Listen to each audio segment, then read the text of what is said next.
Bien, bonsoir à tous. Nous allons entrer dans notre live. Nous allons vraiment démarrer.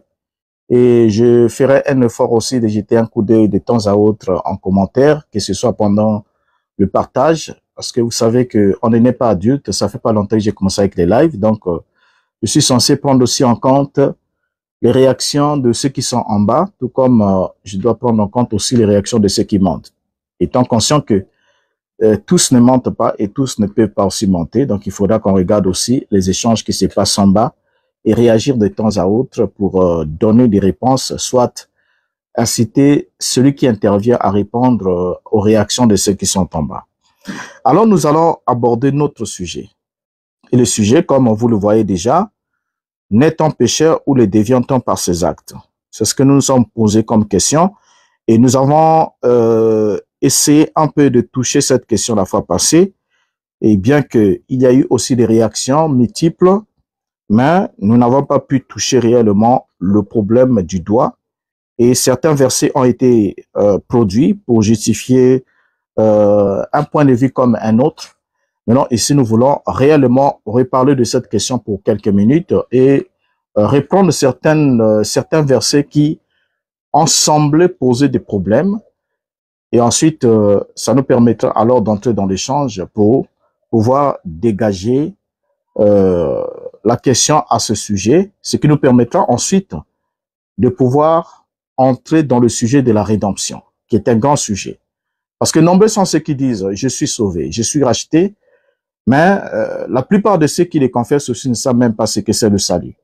Ils sont rachetés, ils sont sauvés, rachetés de quoi? Et ça s'est passé comment?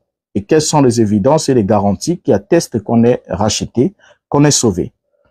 Donc, tout ça sont des questions qui sont très cruciales que nous devons nous poser ensemble pour que certains ne puissent pas être comme des gens qui embarquent dans le bateau sans avoir pris leur ticket. Et une fois qu'on fera le contrôle au cours de route, certains seront éjectés dans la mer. Alors, il faudra que nous puissions prendre déjà des précautions d'examiner toutes choses et ensuite de retenir ce qui est bon en ce qui nous concerne.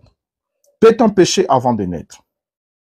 C'est la question. Parce que ici, est-ce qu'on est pécheur ou on le devient par une responsabilité personnelle? C'est la question que nous avons à nous poser au travers de ce live. Est-ce qu'on peut naître? Au fait, peut-on pécher avant de naître? Est-ce qu'il y a une possibilité de pécher avant de naître, tout en sachant que le péché est la transgression de la loi? C'est un acte découlant de la volonté délibérée de l'homme d'aller à l'encontre des principes établis par Dieu, des principes moraux, ainsi de suite. Alors, peut-il arriver à un être humain de pécher avant de naître? Parce que pour qu'on puisse soutenir la thèse selon laquelle les êtres humains naissent pécheurs, il faudra qu'on soit d'abord à mesure de démontrer qu'on peut pécher avant de naître. Qu'il y a la possibilité de pécher avant de naître. C'est à ce moment-là que on saura soutenir, sur base des Écritures, qu'il y a une possibilité alors de pécher avant de naître. Et en ce moment-là, l'homme qui pêche avant de naître naît pécheur, et s'il naît déjà pécheur, alors il ne sera pas condamné par Dieu pour les actes qu'il pose alors durant le temps de sa vie en toute responsabilité, mais il sera condamné plutôt pour sa nature pécheresse parce qu'il est déjà venu dans le monde dans cet état-là. En ce moment-là, il ne sera plus juste, en toute justice, que Dieu puisse condamner un homme qui est déjà venu dans cet état-là de pécheur. Il est né comme ça. Alors, lorsqu'il posera des actes qui vont refléter sa nature, Dieu ne serait pas censé le condamner pour les actes qu'il pose, mais il devait le condamner pour la nature du péché, cette nature innée selon ceux qui soutiennent ce point de vue. Alors, déjà pour commencer, nous savons que la naissance est le processus par lequel un être humain ou un être vivant, notamment un être humain, dans notre cas d'espèce, vient au monde. Et c'est un moment crucial dans la vie d'un individu parce que ce moment-là marque le début de son existence physique et de son développement. Alors, la question qu'on doit se poser, celle qu'on se pose ici dans ce sujet, peut-on pécher avant de naître? Déjà, comprenons ce que c'est la naissance Et sachant comment est-ce que nous venons au monde, connaissant aussi ce que c'est le péché, que nous avons déjà défini, nous pouvons répondre non. Nous pouvons répondre non pourquoi? Non parce que on ne peut pas pécher avant d'exister, car pour qu'il y ait le péché d'abord requiert premièrement, une existence, deuxièmement, une conscience et troisièmement, une liberté d'action.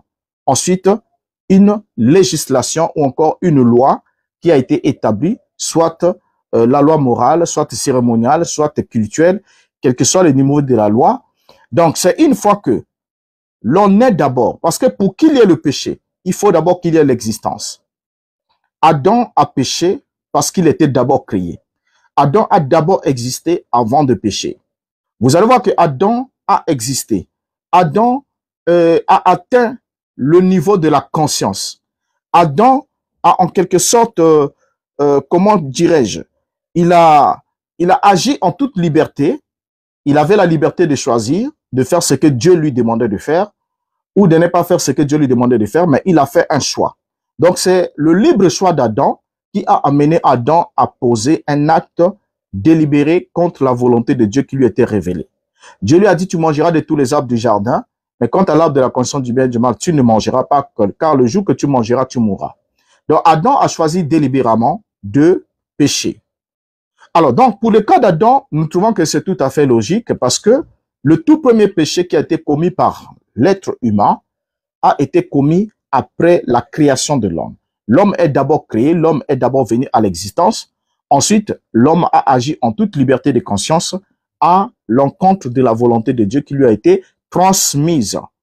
Donc, déjà sur cette base, on peut alors signifier que il n'est pas possible qu'un être humain puisse pécher avant d'exister. Ce n'est pas du tout possible. Vous voyez, c'est pas du tout possible. Et parce que, pourquoi est-ce que ce n'est pas possible? Les actes de péché ne peuvent pas être accomplis avant la naissance. Les actes de péché ne peuvent pas être accomplis avant la naissance, mais plutôt que l'humanité est née dans un monde déjà marqué par le péché. Là, nous sommes d'accord, lorsque les premiers êtres humains ont commencé à naître, parce que nous avons l'être humain initial qui, lui, n'était pas né, mais était créé à l'état adulte. Maintenant, ensuite, vient alors l'acte qu'il a eu à poser afin que le péché puisse entrer dans le monde. Donc, le péché a influencé l'humanité. Maintenant, les êtres humains viennent dans un monde qui a été influencé par le péché de l'homme. Parce que avant l'acte délibéré d'Adam, le péché n'est pas entré dans le monde. Mais c'est par l'acte délibéré d'Adam que le péché entre dans le monde et suivi des conséquences qui en découlent. Le péché, pour qu'il soit commis, requiert d'abord l'existence et la liberté ainsi que la conscience. Donc, sur base de ces trois éléments, nous pouvons affirmer sans risque de nous tromper qu'il est absolument impossible à un être humain de pécher avant d'exister. De pécher avant d'exister. Parce que pour qu'il y ait péché, il faut d'abord qu'il y ait existence, ensuite qu'il y ait conscience et ensuite la liberté d'action par l'individu. Donc le péché est défini déjà, nous le savons très bien, comme étant une transgression de la loi divine. Donc pour commettre un acte de péché, il faut que la personne existe d'abord et ensuite que cette personne soit capable de faire un choix en toute liberté, soit d'obéir, soit de désobéir à Dieu. On devient alors esclave du péché en commettant le péché, ce qui implique en quelque sorte une existence au préalable. C'est là où le Christ a dit dans Jean chapitre 8 que celui qui se livre au péché devient esclave du péché. Donc, lorsqu'on devient esclave du péché, c'est lorsqu'on se livre du péché qui est un acte volontaire. Vous voyez? Ce qui fait que vous devenez esclave du péché, c'est ce que le Christ a enseigné. Maintenant, êtes-vous né avec le péché originel? C'est la question qu'on doit se poser. Parce que lorsqu'on dit généralement que à cause du péché d'Adam, tous les êtres humains ont péché par représentation en Adam, parce que il y a beaucoup de théories, hein. Il y a la théorie de la représentation, il y a la théorie de l'imputation, il y a beaucoup de théories autour de cette affaire d'Adam. Maintenant, lorsqu'on prend le point selon lequel, à cause du péché d'Adam, tous les êtres humains ont été identifiés au péché d'Adam et que le péché d'Adam a été mis au compte de tous les êtres humains. Maintenant, pendant qu'on évolue, on va se rendre compte d'une chose. Lorsqu'on dit que le péché d'Adam a été attribué à tous les êtres humains, on parle de quel être humain? Est-ce que ceux qui ont vécu avant le déluge ou ceux qui sont arrivés après le déluge et que Dieu ait détruit le monde à cause du péché et qu'il a préservé Noé qui était le juste pour commencer une nouvelle génération? Est-ce ceux qui sont venus entre Noé et la crucifixion? Mais lorsque la crucifixion arrive, Christ meurt, la mission, l'objectif de sa mort, voici l'agneau de Dieu qui ôte le péché du monde.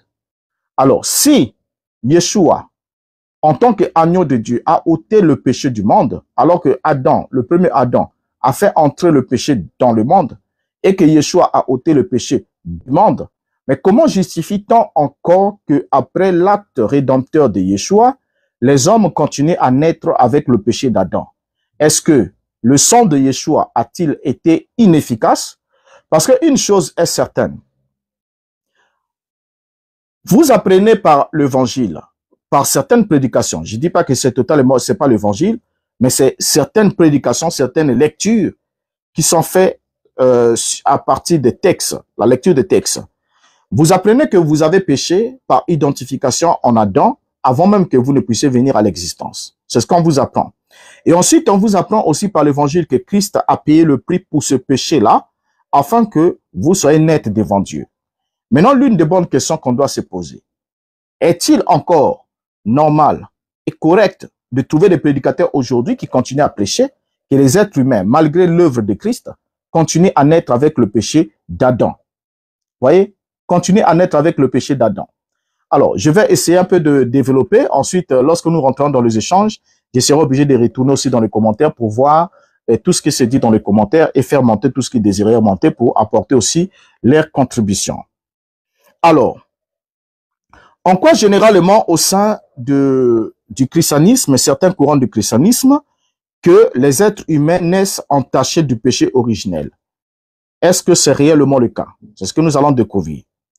Que chaque bébé qui naît est coupable d'avoir commis le péché d'Adam. Est-ce réellement cela? Que chaque bébé qui naît dans ce monde est coupable d'avoir commis le péché d'Adam. Alors que quand nous regardons dans les Écritures, nous voyons que le premier bébé à naître dans le monde, c'était Caïn. Et la première fois que le mot péché a été utilisé dans la Bible, a été employé dans la Bible et a été enregistré dans la Bible, c'est lorsque Dieu a parlé à Caïn. Donc, c'est le mot péché sort de la bouche de Dieu. C'est Dieu qui prononce ce mot pour la première fois à un être humain, c'est-à-dire Caïn, en lui disant, pourquoi ton visage est-il abattu? Si tu agis bien, sûrement tu relèveras ton visage. Mais si tu agis mal, le péché se couche à la porte et ses désirs se portent vers toi, mais toi domines sur lui.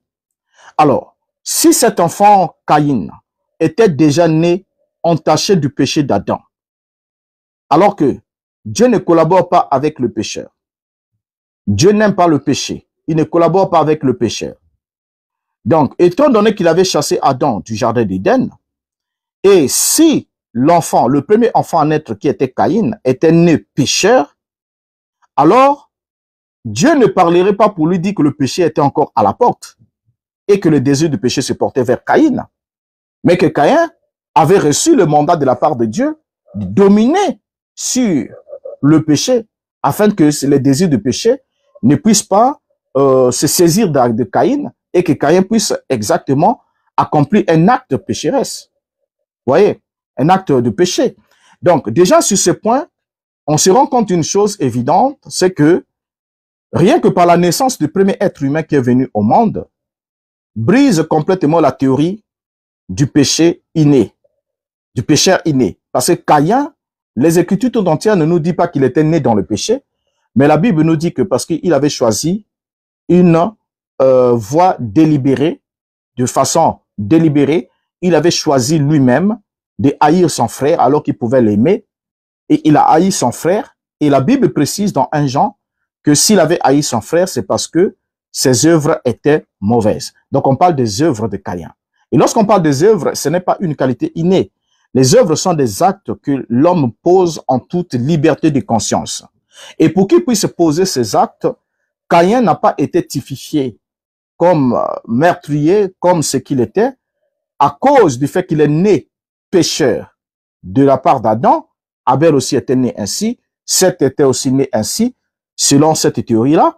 Mais pourtant, dans la question de Caïn, le premier enfant à naître, c'est Dieu qui lui a parlé du péché qui s'est couché encore à la porte. La porte, ça veut dire c'est le point d'accès. Donc, c'était en toute liberté à Caïn d'ouvrir la porte de sa conscience pour permettre au péché d'entrer, de se saisir de lui et qui pose l'acte. C'était aussi à lui le devoir de garder cette porte fermée pour que le péché n'accède pas à lui et l'emmène à commettre l'irréparable. Voyez? Alors, donc ça, c'est d'abord le tout premier point. Alors, quand on regarde un petit bébé, on ne voit généralement pas en lui un pécheur digne de châtiment, n'est-ce pas? On ne voit pas en lui un pécheur digne de châtiment parce qu'il est né prétendument dans le péché. Mais pourtant, il y a une doctrine adoptée par la plus grande majorité de l'Église dite chrétienne qui enseigne que les bébés naissent coupables de péché. Et cette doctrine est celle du péché originel et c'est une foule d'églises dites chrétiennes qui croient également à cette doctrine-là. D'où vient cette croyance? C'est la question. Est-ce que cette croyance, selon laquelle les bébés naissent pécheurs, est-elle juste, fondée, justifiée à la lumière des Écritures? Les bébés héritent-ils du péché en naissant? Alors, les bébés doivent hériter simplement du péché en naissant. Mais nous avons vu aussi des hommes vertueux, mais qui ont fait des enfants qui n'ont pas hérité de la vertu de leur père, qui ont fait des enfants qui sont devenus des délinquants, qui ont complètement marché à l'encontre de la voie de leur père, tout comme il y avait d'autres qui marchaient sur la voie de leur père. Alors, comment se fait-il que dans certaines circonstances, on dit que tous les êtres humains naissent avec un héritage qui est le péché d'Adam, mais pourtant, aucun être humain n'est né avec les qualités vertueuses de son père. Vous voyez? Mais on suit la voie du Père. Parce que le Christ a dit dans Jean chapitre 8, lorsqu'il parle avec les Juifs, il dit, si vous étiez les enfants d'Abraham, vous ferez les œuvres d'Abraham.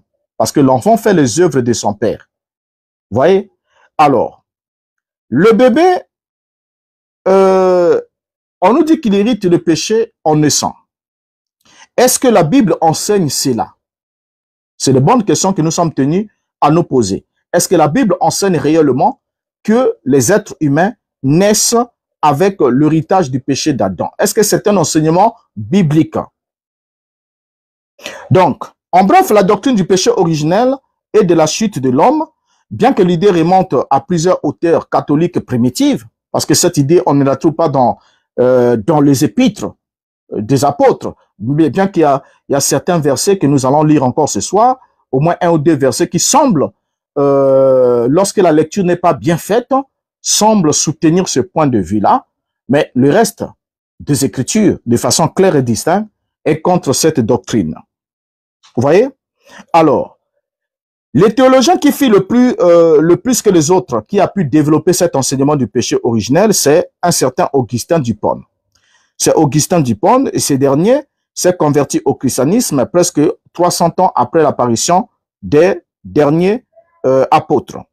Alors, cette doctrine s'appuie sur l'histoire d'Adam et Ève. Et cette doctrine du péché originel interprète le choix d'Adam de goûter aux fruits défendus comme ayant changé la nature même d'Adam, et ce qui a fait que Adam puisse avoir une nature foncièrement déformée et corrompue, et ce changement aurait touché pas seulement Adam, mais aurait touché aussi toute l'humanité.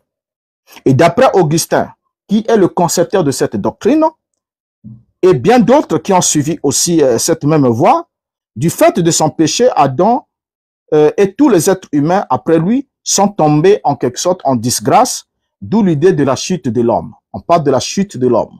Donc l'homme est tombé. Et quand on parle de l'homme qui est tombé, on parle de l'homme avec grand H, ce qui sous-entend, et Adam, et tous les êtres humains qui viendront sur la terre sont constitués ou encore font partie de cette chute d'Adam. Alors, d'après cette optique, par rapport à ceux qui soutiennent ce point de vue, le péché serait en quelque sorte comme une maladie qui est transmise des parents aux enfants avant leur naissance, et que la chute d'Adam est aussi devenue celle de tous ceux qui sont sortis des reins d'Adam. En d'autres termes, l'espèce humaine dans sa totalité a été affectée par le péché d'Adam. Et d'après toujours cette doctrine, les descendants d'Adam et Ève auraient hérité non seulement de la nature d'Adam, mais aussi de son péché.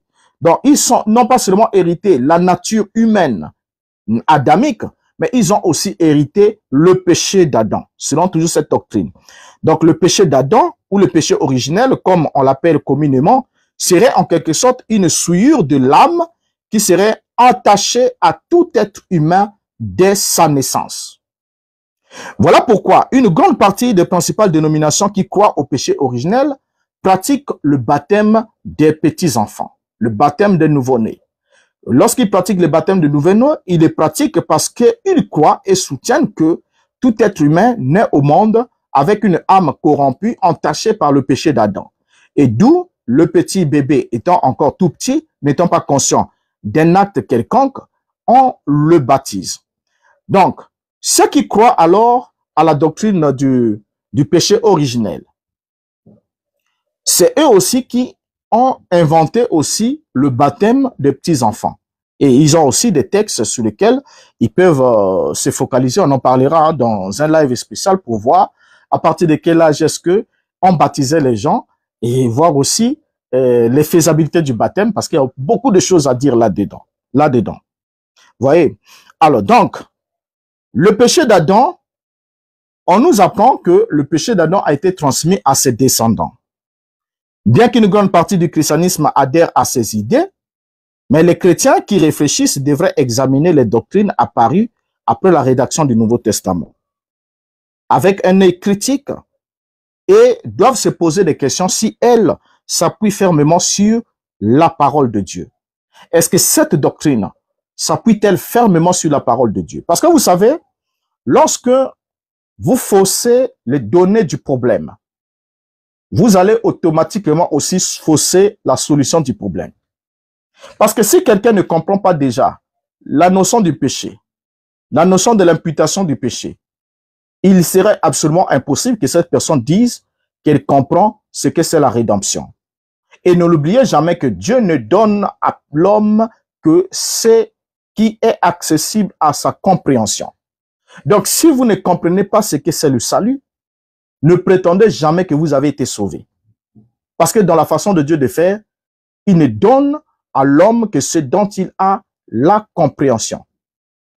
Donc, si nous, en tant qu'êtres humains, nous ne pouvons pas, par exemple, prendre un rasoir, une lame rasoir, et puis donner à notre petit garçon de 3 ans, qui veut lui aussi se raser, faire comme nous, vous voyez, nous ne pouvons pas lui donner cela. Pourquoi est-ce qu'on ne peut pas lui donner cela? Nous savons bien que c'est un être humain. Nous savons aussi que c'est un garçon. Et il nous voit faire cela. Il veut aussi nous imiter, faire comme nous. Mais est-ce que, même si cet enfant peut pleurer, crier, à chaudes larmes, est-ce qu'il est responsable qu'un parent prenne un outil, comme un rasoir très tranchant, et qu'il donne à un petit garçon de 3 ans, ou de 2 ans, ou de 4 ans, parce que ce dernier veut se raser comme papa le fait? Je crois que la bonne réponse serait non. Pourquoi? Parce qu'il faudra attendre que cet enfant atteigne l'âge de la responsabilité, devienne mature, premièrement. Ensuite, que son organisme ait besoin de cet instrument. Mais il faudra que cet instrument devienne un besoin pour lui. C'est-à-dire qu'il atteint l'âge adulte, il y a la barbe qui commence à pousser, qui commence à déranger. Alors c'est à ce moment-là que, étant donné que le besoin est là, alors, avec la raison consciente, l'enfant pourra alors bien faire usage de ces rasoirs. Parce que nous aussi aujourd'hui, qui faisons usage du rasoir, il y a eu un certain moment où on voyait papa seulement le faire, mais on ne pouvait pas le faire parce que, 1, on n'avait pas de barbe, 2, on n'avait pas l'âge pour pouvoir utiliser ce genre d'instruments en toute responsabilité. Alors, donc c'est la même chose ici. Maintenant ici, la première expression du péché originel se trouve nulle part dans la Bible. Premièrement, l'expression péché originel ne se trouve nulle part dans la Bible, ni de façon figurée, ni de façon sous-entendue. Aucune écriture biblique ne fait mention du péché originel. Même de façon figurée, n'existe pas. Même en typologie, ça n'existe absolument pas. Alors, la doctrine du péché originel a été inventée bien des années après que la Bible ait fini d'être rédigée. Donc, après la rédaction des épîtres et des évangiles, donc, plus de 3 siècles plus tard, c'est là que cette doctrine a été conçue et cette doctrine a été insérée au niveau des enseignements dits chrétiennes, notamment l'Église catholique romaine. Donc, ceux qui sont dans les églises aujourd'hui qui soutiennent qu'il y a le péché originel, que les êtres humains naissent avec le péché d'Adam, sont juste en train de faire la promotion d'un héritage catholique. Au fait, sont tous des catholiques, mais les prédicateurs sont, eux, par contre, des prêtres, mais des prêtres sans soutane, parce que tous les prêtres ne portent pas des soutanes.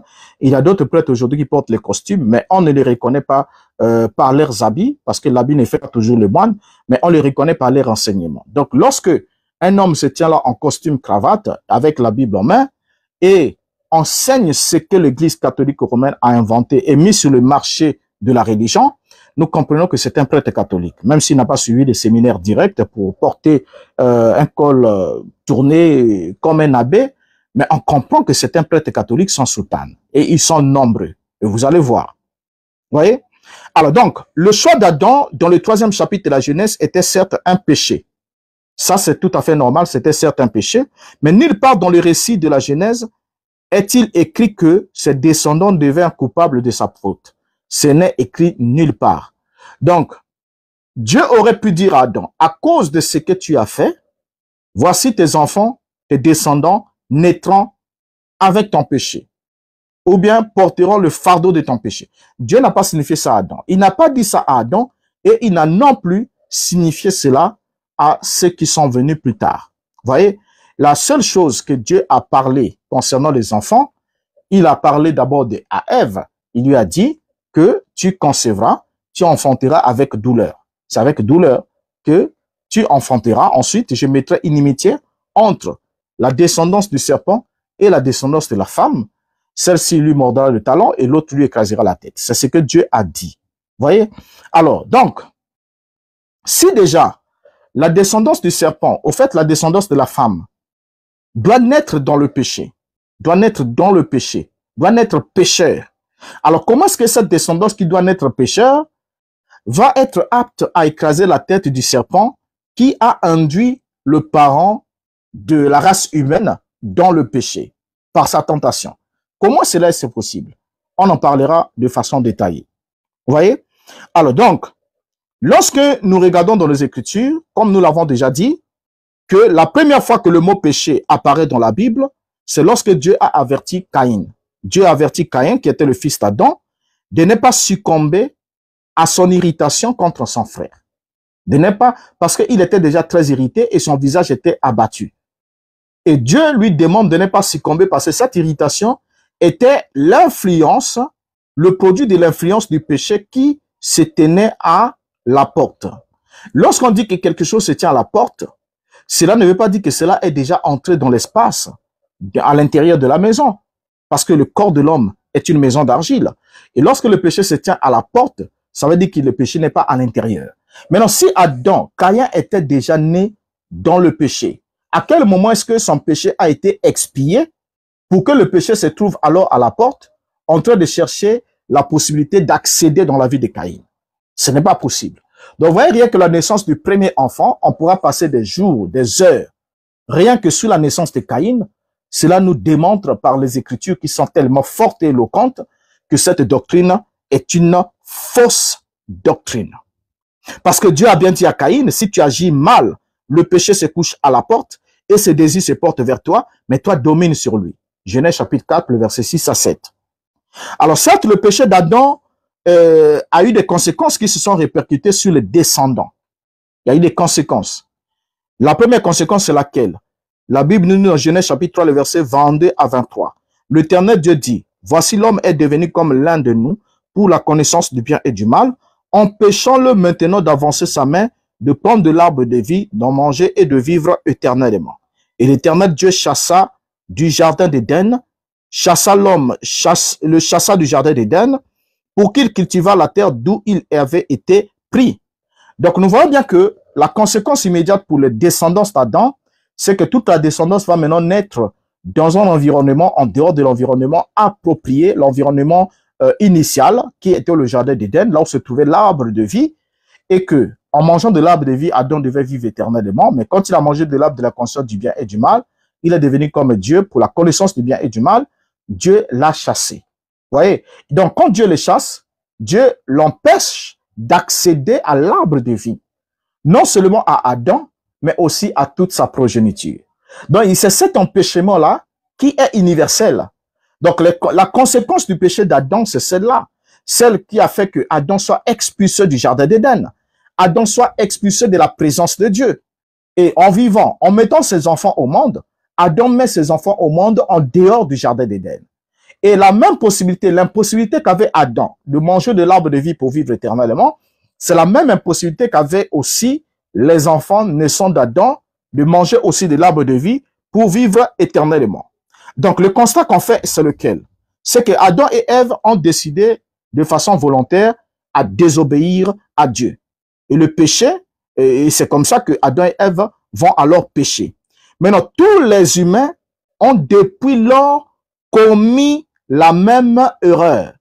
Nous avons suivi la voie. Nous avons commis la même erreur. L'erreur que nous commettons, c'est laquelle? Notons une chose.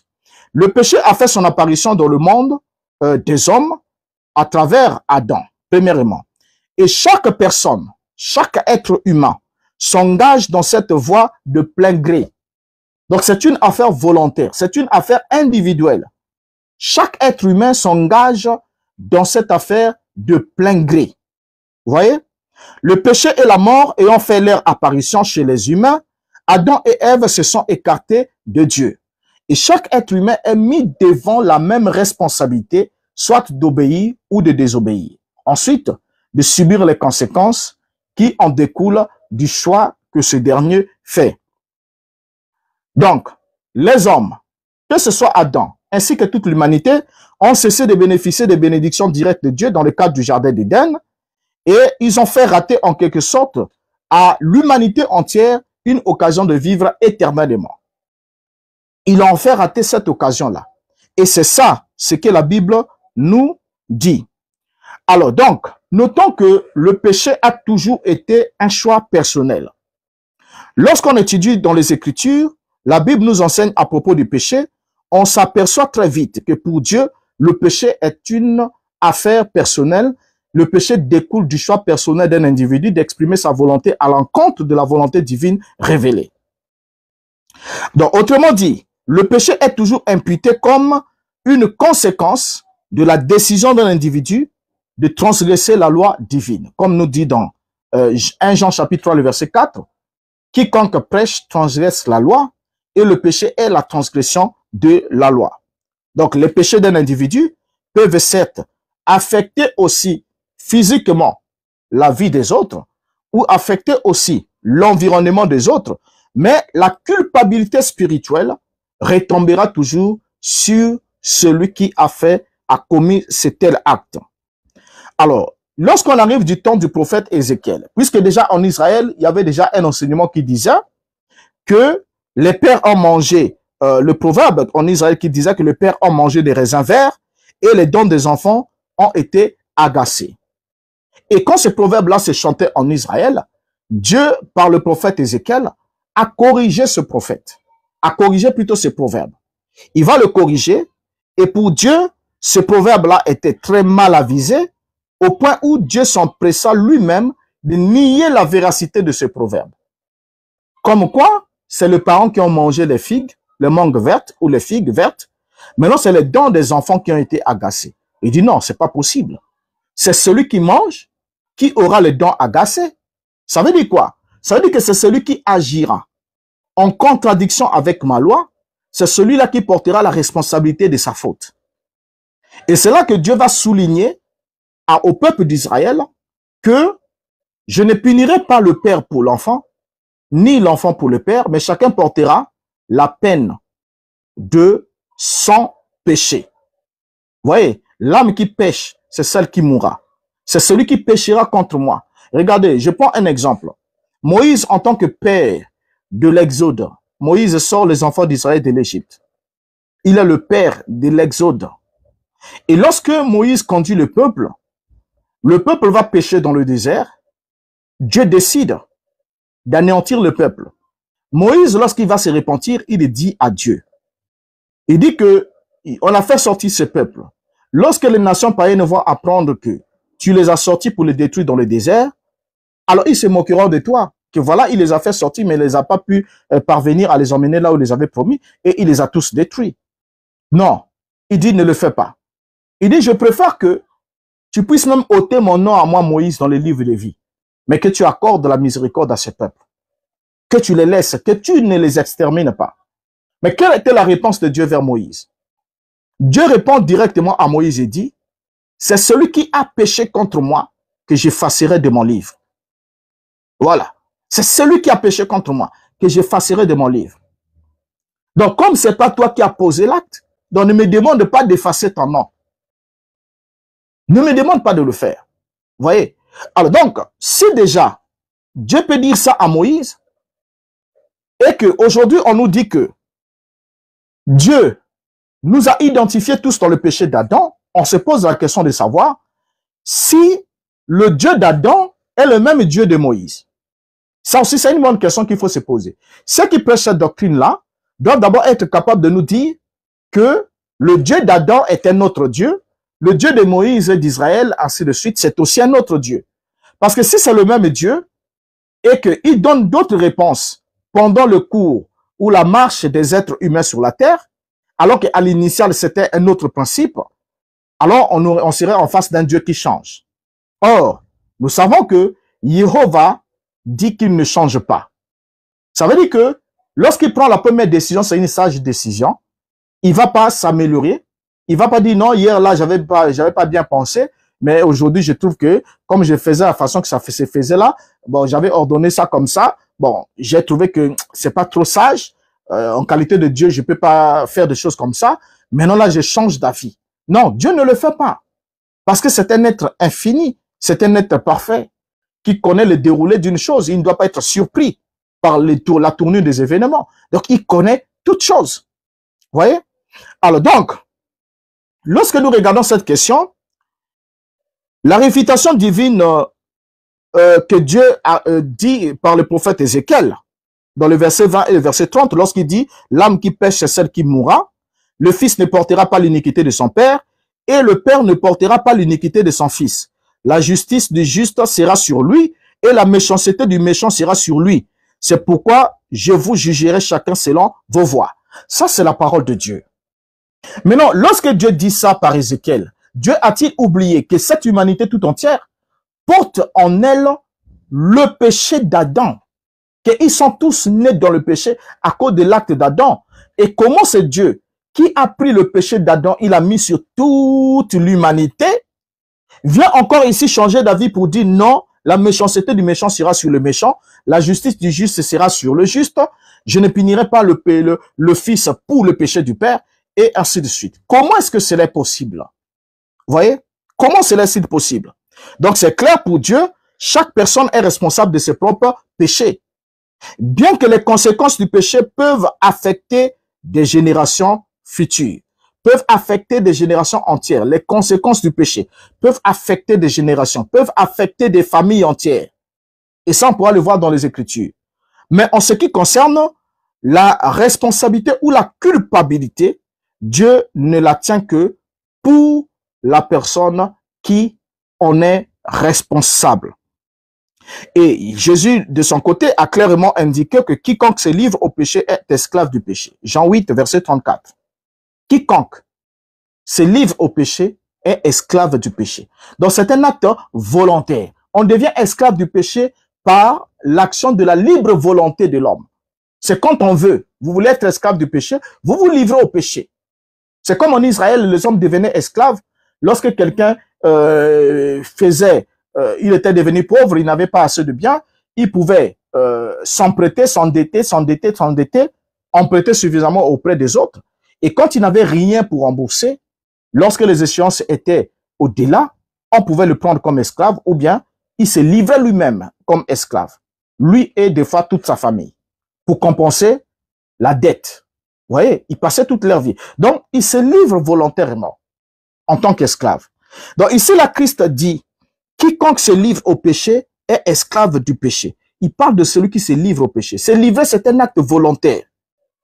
Maintenant, ici, quand Yeshua dit ça aux Juifs, est-ce qu'il a oublié que les êtres humains envers qui il s'adresse sont des êtres humains qui sont déjà nés dans le péché? Ils sont tous nés dans le péché.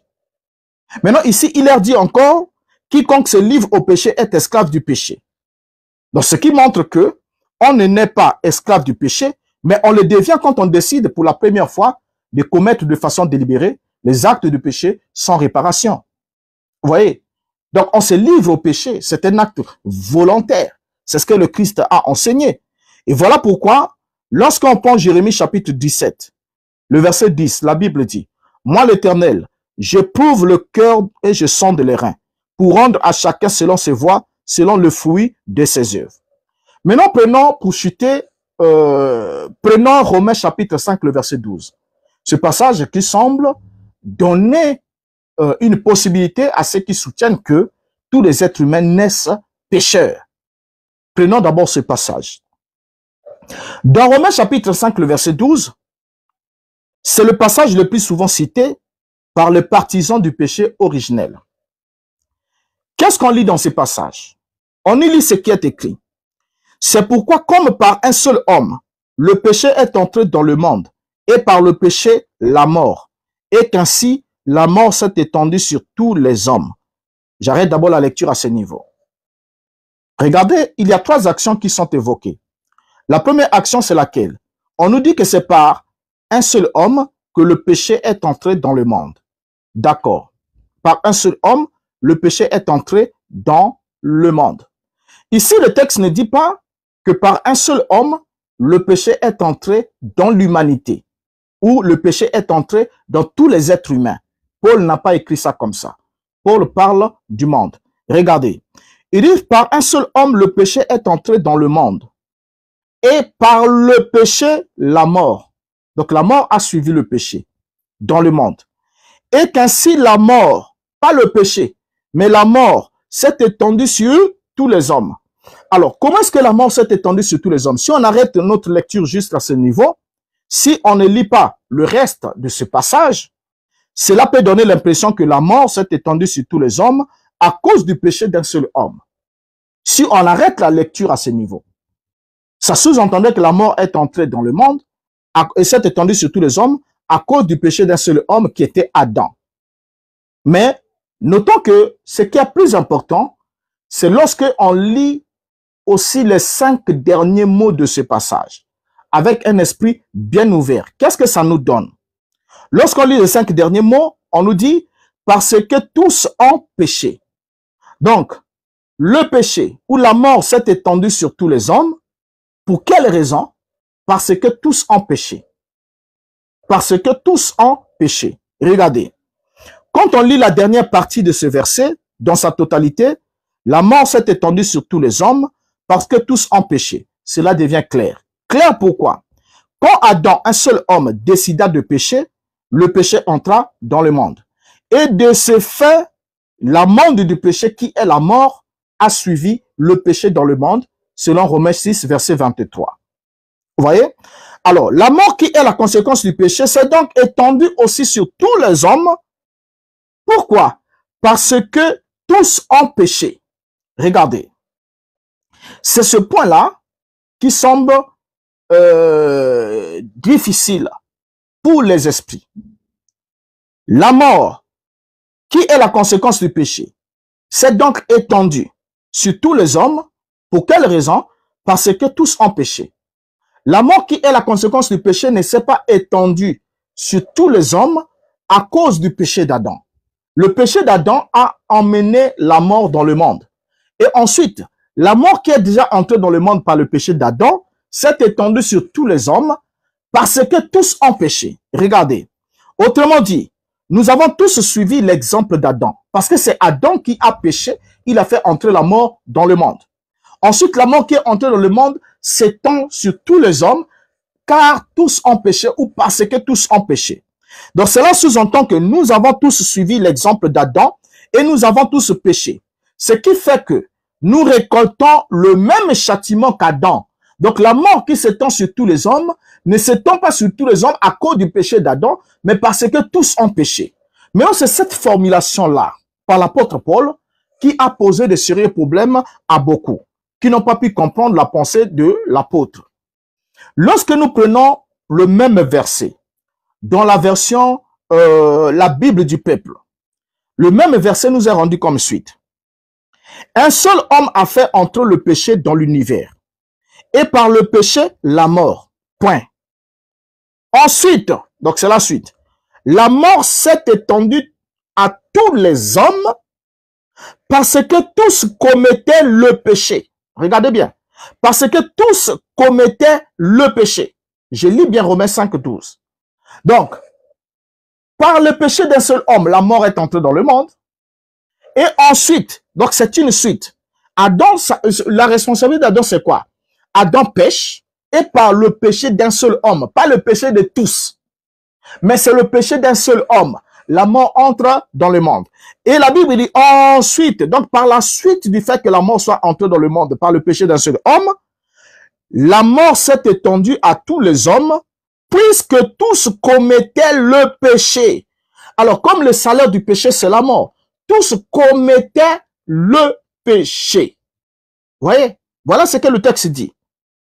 Donc, en effet, lorsque nous regardons alors d'autres versets de la Bible, on va se rendre compte que quand on prend, par exemple, dans 1 Roi chapitre 8, le verset 46, l'auteur de ce livre de 1 Roi chapitre 8, le verset 46, au verset 46, il nous dit, il n'y a pas d'homme qui ne pêche. Donc ici, le verbe pécher est utilisé au présent. C'est une négation présente. Il dit, il n'y a pas d'homme qui ne pêche. Il ne dit pas, il n'y a pas d'homme qui n'ait jamais péché. C'est-à-dire, parce que qui n'ait jamais péché, en d'autres termes, selon l'enseignement du péché originel, tous les êtres humains ont péché en Adam. Mais pourtant, l'apôtre Paul, à qui ils ont attribué cette fausse compréhension, dit, par le péché d'un seul homme, la mort est entrée dans le monde.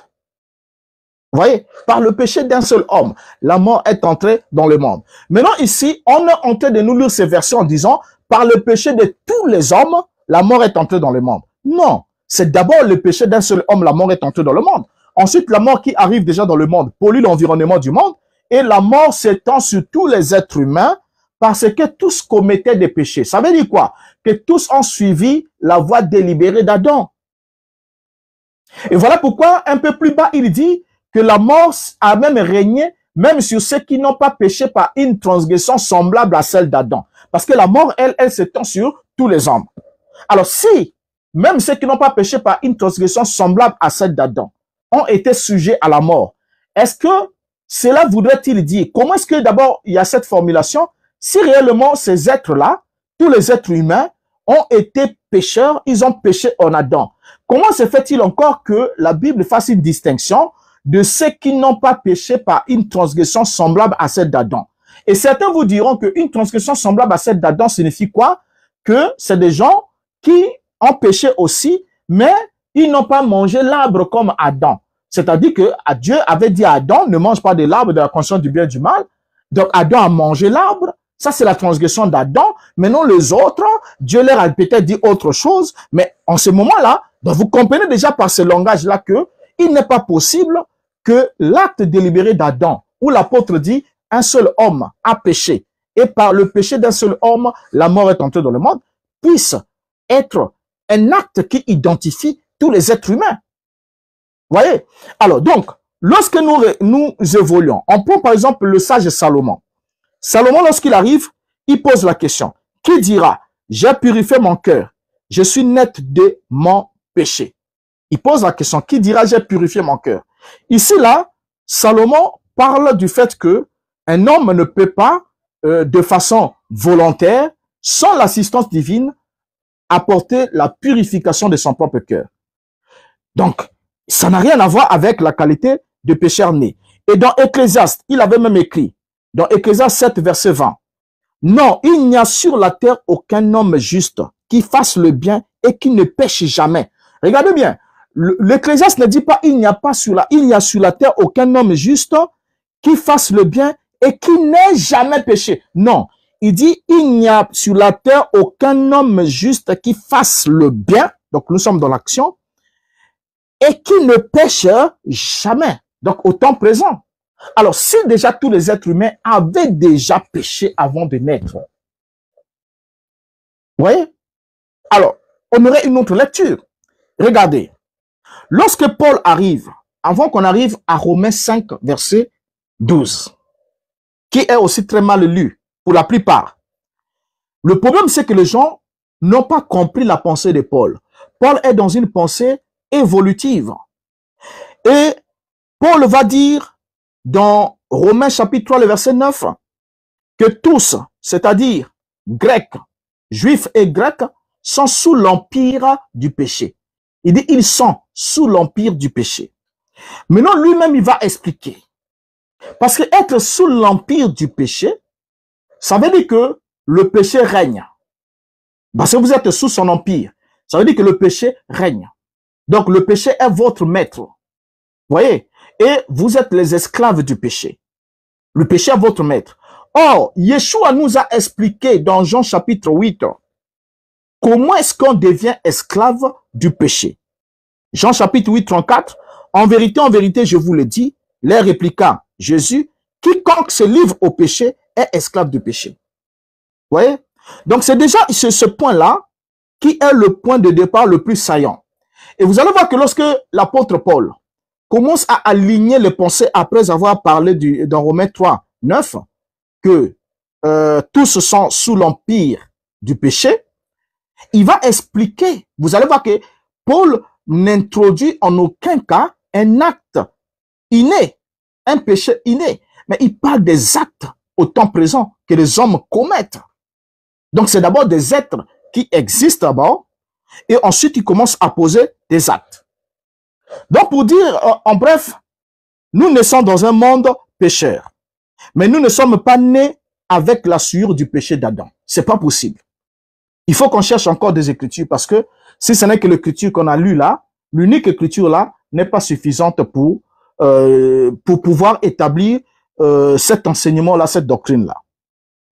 Déjà, lorsque on évolue sur la question du péché, je vais rapidement chuter sur un point capital, puisque ça a été évoqué la fois passée ici. Bon, l'autre là, je le prendrai sûrement quand on sera pendant l'échange. Je sais que la question là viendra. OK. Maintenant, je veux qu'on établisse un point très important. Le point important, c'est lequel? Certains vont vous dire que les êtres humains naissent souillés. Ils naissent pas purs. Parce que on lit dans la Bible comment d'un être souillé sortira-t-il un homme pur? Il ne peut en sortir aucun. Job chapitre 14, le verset 4. Alors donc, selon ceux qui soutiennent ce point de vue, l'être souillé ici, c'est la femme. Donc la femme, c'est un être souillé. Et c'est ce qui a permis, selon certains courants, d'adopter le faux enseignement de l'adultère d'Ève. Pour dire que le premier acte intime d'Ève, elle avait passé avec un animal, le serpent, Chamaël, un ange déchu, ou le diable, ou Satan en Éden. Et à partir de ce moment-là, Ève était devenue souillée. Ce qui fait que tout être humain qui naît de Ève ne peut pas naître pur. Ça, c'est le faux enseignement qui est donné dans ce sens, qui n'a rien à voir avec la Bible. Et vous allez voir comment la Bible elle-même va déconstruire cet enseignement. Remarquez, lorsque vous lisez Job chapitre 14, verset 4, qui dit « Comment d'un être souillé sortira-t-il un homme pur? Il n'en peut en sortir aucun. » Pour ceux qui ne le savent pas, ce verset est l'un de ceux qui évoquent ce que le tenant de cette doctrine, qui soutiennent que les hommes naissent pécheurs, utilisent. Ils utilisent souvent ce verset. Il est parmi les versets qu'ils utilisent. Pour commencer, le verset ici que je viens de vous lire de Job 14, verset 4, a été mal traduit par Louis Ségan. Louis Ségan, en le traduisant mal, il va ajouter le mot être et le mot personne. Il ajoute, changeant ainsi le sens même du texte. Voilà pourquoi vous lisez, comment d'un être souillé sortira-t-il un homme pur? Il n'en peut en sortir aucun. C'est une interrogation. Voyez? Et ensuite une affirmation, il ne peut en sortir aucun. Or, c'est Louis II qui a ajouté un être ou encore une personne. Vous voyez? Maintenant, quand nous prenons juste une échantillon d'autres traductions de ce même texte, par exemple, nous prenons dans la Bible de la liturgie, là-bas nous lisons ce qui suit. Qui tirera le pur de l'impur? Personne. Qui tirera le pur de l'impur? Personne. Donc là, vous voyez que on parle d'une personne, l'être humain, qui est censé extraire de l'impur, ce qui est pur. C'est pas possible. Parce que une source ne peut pas donner de l'eau douce et de l'eau amère. Donc l'eau du courant est définie, le goût de l'eau du courant provient du goût de la source. Donc quand la source est amère, les eaux sont amères. Quand la source est douce, les eaux sont douces. Vous voyez? Donc ici, là, lorsqu'on prend la Bible second 21, là-bas, on nous dit ce qui suit. Qui fera sortir le pur de l'impur? Personne. La Bible du peuple. Qui fera sortir le pur de l'impur? Personne. La Bible du semeur.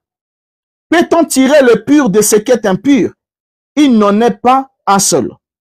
Donc vous vous rendez très vite compte avec moi que le verset met l'homme en défi de pouvoir tirer quelque chose de pur de ce qui est impur. Et le verset affirme que personne ne peut le faire. Mais quand même nos amis prennent ce verset pour dire que ce verset parle des êtres humains.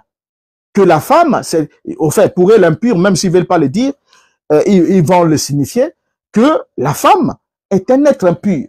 Donc comme les êtres humains naissent par la femme, donc tous ces êtres-là naissent impurs. On évolue, on doit prendre ces quelques versets et un point ensuite nous allons chuter. Alors donc, le verset ici ne dit pas ce que Louis II a voulu le faire dire. En second lieu, le second verset de Job qui semble donner raison à ces gens est le suivant. Job 25, verset 4. Comment l'homme serait-il juste devant Dieu? Comment celui qui est né de la femme serait-il pur? Voilà. Alors, quand on lit ce verset, on se dit, mais là, le verset déjà dit tout. Parce que ici, l'écriture, il y a une interrogation. Comment l'homme serait-il juste devant Dieu? Est-ce que l'homme peut-il être juste devant Dieu? Comment est-ce qu'il serait-il juste devant Dieu? Comment celui qui est né de la femme serait-il pur? Voilà. Comment celui qui est né de la femme serait-il pur? Suivant. Ce verset est une interrogation. C'est une interrogation et non une affirmation, premièrement. Et le verset ne dit pas comment celui qui est né de la femme peut-il être pur. Le verset ne le dit pas. Comment celui qui est né de la femme peut-il être pur? Le verset ne le dit pas pour mettre en cause la pureté de celui qui est né de la femme. Le verset ne le dit pas. Mais or, le prédicateur, lorsqu'il vous lit ce verset, et quand il vous explique, il explique comme si le verset disait comment celui qui est né de la femme peut-il être pur.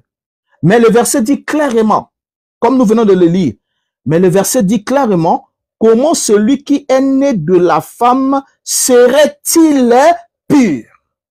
Je vais vous expliquer. C'est important, le fait qu'on ait été à l'école et le fait que vous avez été aussi à l'école, c'est important qu'on rappelle certains principes élémentaires de la langue qui ont fait que certains, en ayant méprisé ces règles fondamentales, élémentaires de la grammaire, ont fait de fausses lectures et ont soutenu de fausses doctrines, faute de leur instruction ou encore leur imprudence.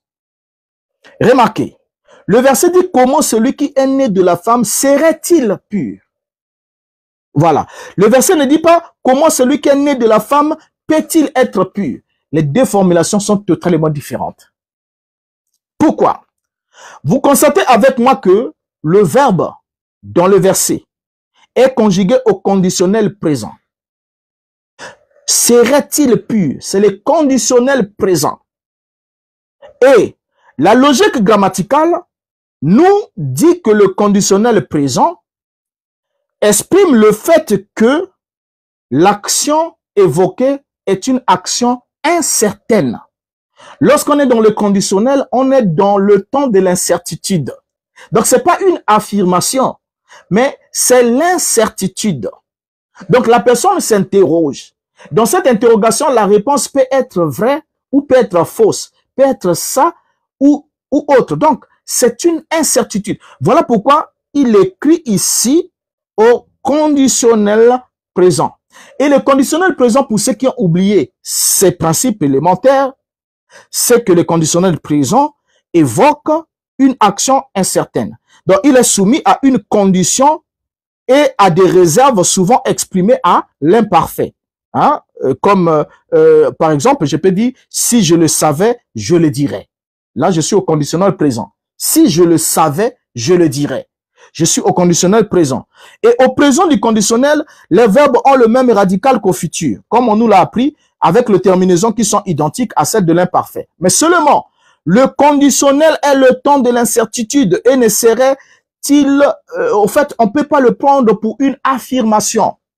Parce que c'est le temps de l'incertitude. Lorsque quelqu'un emploie le conditionnel, il est dans le domaine de l'incertitude.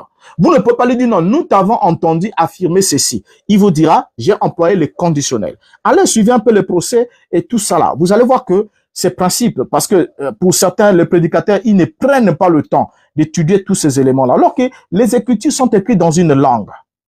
Et la langue a ses règles. La langue a sa logique. Donc, vous ne pouvez pas déplacer. Parce que celui qui l'a écrit, s'il a utilisé les conditionnels, il veut que vous lisez cela en prenant en compte le temps du verbe qu'il a utilisé, le conditionnel. Et c'est très important. Vous voyez, c'est très important. Savez-vous que lorsque vous affirmez que tout celui qui naît de la femme naît pécheur, vous mentez contre les Écritures et vous insultez les Écritures. Vous mentez contre les Écritures et vous insultez les Écritures. Pourquoi? Il est vrai que chaque être humain, chaque enfant, chaque naissance d'un enfant rend la mère impure selon la loi. C'est-à-dire quand un enfant naît, la naissance d'un enfant rend la mère impure selon la loi. La naissance d'un enfant rend la mère impure selon la loi. Lévitique chapitre 12, le verset 2 dit, parle aux enfants d'Israël et dit, lorsqu'une femme deviendra enceinte et qu'elle enfantera un mâle, elle sera impure pendant 7 jours. Elle sera impure comme au temps de son indisposition menstruelle. Donc, c'est la mère qui devient impure pour avoir mis au monde un enfant. Elle n'est pas impure, c'est pas un être impur qui met ensuite un enfant, mais elle met d'abord un enfant au monde. Et à cause du flux sanguin, elle devient impure. Voilà pourquoi la Bible précise, comme lors de son indisposition menstruelle. C'était une loi. Voyez? Alors donc, au verset 4, il est dit, elle restera encore 33 jours à se purifier de son sang. Elle ne touchera aucune chose sainte. Elle n'ira point au sanctuaire jusqu'à ce que le jour de sa purification soit accompli. Donc, nous nous rendons bien compte que ce n'est pas l'enfant qui naissait impur, mais c'est la mère qui devenait impure à cause du flux sanguin. Voyez? Ensuite, c'est elle qui devrait aussi se purifier selon la loi, alors que l'enfant qui était mâle n'avait que le seul devoir d'être circoncis pour entrer dans l'alliance d'Abraham. D'être circoncis pour entrer dans l'alliance d'Abraham. Voyez? Alors, que lisons-nous ensuite dans Galates 4.4? La Bible dit, mais lorsque les temps ont été accomplis, Dieu a envoyé son fils né d'une femme, né sous la loi. Question. Yeshua est né d'une femme. Donc, si l'écriture que les gens ont voulu déformer, déjà, on a expliqué déjà le conditionnel présent, c'est le temps de l'incertitude. Maintenant, pour ceux qui disent que tous ceux qui naissent de la femme naissent d'un être souillé et par conséquent ne peut pas naître pur. Et pour eux, si on ne naît pas pur, au fait, ils confondent aussi l'impureté. Bien que le péché affecte l'âme, entraîne une impurité dans l'âme, mais toute impurité n'est pas un péché. Toute impurité n'est pas un péché. Lorsqu'une femme met au monde un enfant, en quoi est-ce qu'elle a péché? Quand elle devient impure, est-ce qu'elle a péché? Elle n'a pas péché. C'est juste qu'elle s'est tachée devant le principe de la loi actuelle. Elle est entachée par le flux de son sang. Vous voyez? Et lorsqu'elle est entachée par le flux de son sang, elle n'a pas péché. Est-ce que mettre un enfant au monde, c'est un acte pécheresse? Non. Elle ne pêche pas en mettant un enfant au monde. Alors, quand Galate nous dit, lorsque les temps ont été accomplis, Dieu a envoyé son fils né d'une femme. Donc le fait seulement que Yeshua soit né d'une femme est déjà un point fort pour démontrer à ceux qui ont inventé cette doctrine que la doctrine est fausse. Parce que c'est tout être humain qui naissait d'une femme, naissait pécheur. Parce que l'être humain sortait d'un... Au fait, vous savez, dans ceux qui inventent cette doctrine, ceux qui soutiennent cette doctrine, n'ont pas les pieds sur terre. Pourquoi? Parce qu'à un moment, ils vous disent que tous les êtres humains ont péché en Adam. Après un autre moment, non, ils naissent pécheurs parce que ils sortent d'un être souillé. On ne sait pas à quel moment cet être a été souillé par qui? Qui a décrété ça? Et où est-ce que c'est écrit? Donc c'est comme pour dire que voilà, la femme, c'est potentiellement un être souillé, et comme c'est un être souillé, elle met au monde, donc la femme est un être souillé, tout ce qui sort de la femme qui est un être souillé, c'est un péché. Bon, en fait, c'est un pécheur. Non. Mais Yeshua est né d'une femme. Donc s'il y avait un problème par la naissance de la femme, ici le problème, non, ne dites pas non, au fait, Yeshua est né d'une femme, au fait, c'est différent de nous, tout ça là. Non, non, la conception de Yeshua est différente de notre conception. Ça, c'est une chose. On doit le dire. La conception de Yeshua est différente de notre conception. Parce que lui n'a pas eu un père biologique. Les textes nous le disent. Mais son enfantement n'a pas été différent de la nôtre. Parce que quand le temps où la femme devant enfanter, elle enfanta. Donc ça veut dire que le processus de la gestation a été bien suivi, soit 7 mois, soit 9 mois, soit 12 mois comme tous les enfants. Et Yeshua est né, Marie a été impure. Donc si Yeshua est né et que par sa naissance, Marie a été impure au point d'aller au temple pour aller offrir le sacrifice et faire des rituels de purification, c'est parce que Yeshua est né dans le sang de Marie. Il y a eu un flux sanguin. Maintenant, lors de la naissance d'un enfant, la naissance d'un enfant rendait la mère impure pendant un nombre de jours. Ensuite, elle se purifiait et elle n'était plus impure. Mais seulement dire que l'enfant qui est né n'est impur ou bien n'est pécheur, c'est pas ce que disent les Écritures. C'est pas ce que disent les Écritures. Vous voyez? Job chapitre 31, le verset 15, qui dit, « Celui qui m'a créé dans le ventre de ma mère, ne l'a-t-il pas créé? Le même Dieu ne nous a-t-il pas formés dans le sein maternel? » Donc c'est Dieu qui forme les êtres humains dans le sein maternel. Alors ça, c'est un élément très important à souligner. Et en plus de ça, au sujet de Yeshua, quand les gens disent non, Yeshua n'a même pas participé à un seul élément de Marie, donc son humanité à lui est une humanité différente, c'est faux. C'est archi faux. Totalement faux. Totalement faux. Parce que Hébreux chapitre 2, le verset 14 nous dit, « Ainsi donc, puisque les enfants participent au sang et à la chair, il y a également participé lui-même. » Donc parlons de Yeshua. Puisqu'il était enfant et que les enfants participent au sang et à la chair, Yeshua a également participé au sang et à la chair. C'est pas moi qui le dis, c'est écrit. Les enfants participent au sang et à la chair. Il y a également participé lui-même afin que par la mort, il anéantisse celui qui a la puissance de la mort, c'est-à-dire le diable. Donc si Yeshua n'avait pas participé au sang et à la chair humaine, il ne pourrait pas mourir. Il ne pouvait pas mourir. C'était pas possible qu'il meure. Il ne pouvait pas mourir. Mais non, lui aussi, il est mort. Est-ce qu'il est mort parce qu'il avait aussi péché en Adam? Et que la mort prononcée comme verdict de la faute d'Adam atteint aussi Yeshua parce qu'il avait aussi péché en Adam? Non. Personne ne dira cela. Vous voyez? Donc, Yeshua ne pouvait pas mourir s'il n'avait pas en lui le sang et la chair semblables à celle du péché. La Bible dit bien semblable à celle du péché. Il fallait qu'il ait ça. Tapotez s'il vous plaît. Tapotez s'il vous plaît. Et partagez. Tapotez mes chers frères. Vous voyez? Romains chapitre 8, le verset 3. Car, chose impossible à la loi, parce que la chair la rendait sans force. Dieu a condamné le péché dans la chair, en envoyant à cause du péché son propre fils dans une chair semblable à celle du péché. Donc le propre fils de Dieu a été envoyé dans une chair semblable à celle du péché. Alors, quand nous atterrissons nous comprenons qu'aucun verset dans la Bible ne dit que tous les êtres humains ou encore tous ceux qui naissent de la femme naissent impurs ou naissent pécheurs. Ça n'existe pas. Déjà, le mot impur et pécheur, ce ne sont pas des mots synonymes. Le lépreux en Israël criait impur, impur. Il ne criait pas pécheur, pécheur. Voilà. Donc, ce ne sont pas des mots synonymes. Ça veut simplement dire que c'est quelqu'un qui s'est sali, qui s'est taché, qui n'est pas apte à accomplir un service divin par rapport à la loi qui lui donnait la restriction de ne pas s'approcher des choses saintes. Vous voyez? Mais ce n'était pas un péché. Alors, lorsque on arrive dans 1 Corinthiens chapitre 7, le verset 14, l'apôtre Paul, qu'on n'a pas compris chez Romain là-bas, qu'est-ce qu'il dit ici? Il va montrer que la pureté et l'impureté des enfants dépendent de la condition du couple qui a enfanté l'enfant.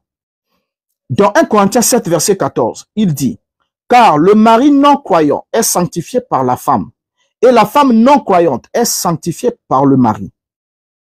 Autrement, vos enfants seraient impurs, tandis que maintenant ils sont saints. » Remarquez bien, l'apôtre Paul, il parle ici de l'union entre le profane et le sacré, entre le croyant et la croyante. Il dit que entre les deux, lorsque l'un est croyant ou croyante, l'un sanctifie l'autre. Et quand l'un sanctifie l'autre, ça fait que les enfants qui naissent de cette union soient des enfants qui soient saints. Vous voyez? Mais si c'est le cas contraire, l'apôtre Paul dit autrement, il serait impur. Or, être impur là ne veut pas dire que les enfants là sont nés pécheurs. Remarquez une chose. Les enfants des saints sont saints. Mais la sainteté évoquée ici n'est pas comparable à la sainteté que l'on obtient par la sanctification du Saint-Esprit. Non. Alors, donc, sur cette question, ensuite là, on rentre dans l'échange. Je crois qu'il y a d'autres questions qui vont venir. Et ces questions-là seront développées puisque nous avons la situation de David.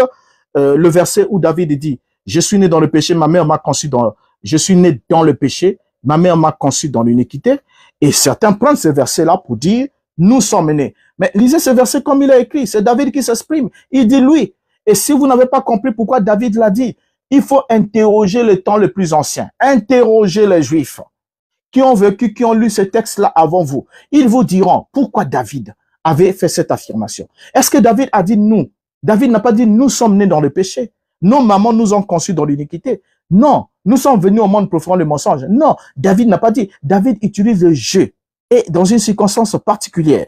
Donc la vie de David, si on revient même pendant l'échange ou encore dans un autre live pour voir la vie de David et l'aveu de David, on comprendra que ça n'a rien à voir avec cette doctrine de la naissance pécheresse de tous les êtres humains. Voilà ce que j'avais pour remettre un peu la balle au centre afin que, ensemble, en toute convivialité, nous puissions échanger sur cette question. Et si nous comprenons réellement la notion du péché et de la responsabilité, cela nous permettra alors de comprendre aussi la rédemption. Merci à tous pour votre patience et pour m'avoir accordé ce temps. Alors, nous allons devoir entrer dans l'échange et comme je l'ai dit, je regarderai aussi les commentaires qui sont en bas et ceux qui pourront monter monteront et nous allons échanger pour quelques minutes, disons quelques heures. Nous sommes à 18h48, donc autour de 20h. 20h, nous pourrons arrêter avec notre live et continuer demain s'il plaise à Dieu. Alors, tapotez, nous sommes très très loin. Les likes sont très inférieurs à la normale. Tapotons s'il vous plaît. Merci beaucoup de tapoter.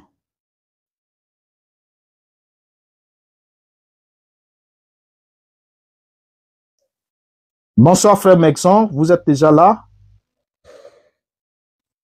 Bonsoir. Bonsoir. Je peux dire quelque chose? Oui, allez-y.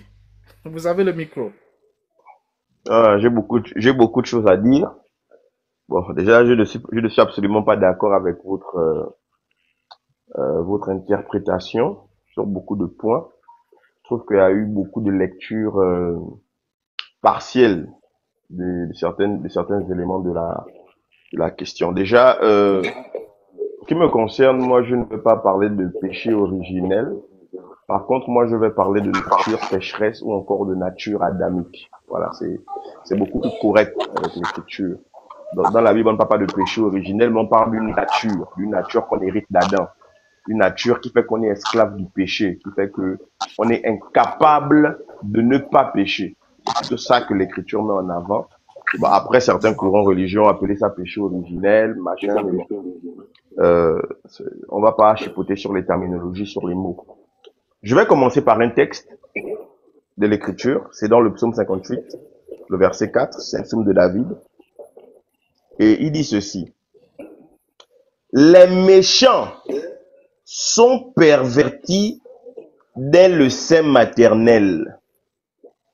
Les menteurs s'égarent au sortir du ventre de leur mère. Je vais reprendre le texte. Psaume 58, verset 4. Les méchants sont pervertis dès le sein maternel. Le sein, ici, dans le contexte, c'est le ventre. Donc là où l'enfant, le bébé est, quand il est encore dans le ventre, quand il dit à Jérémie, depuis le sein de ta mère, je te connaissais.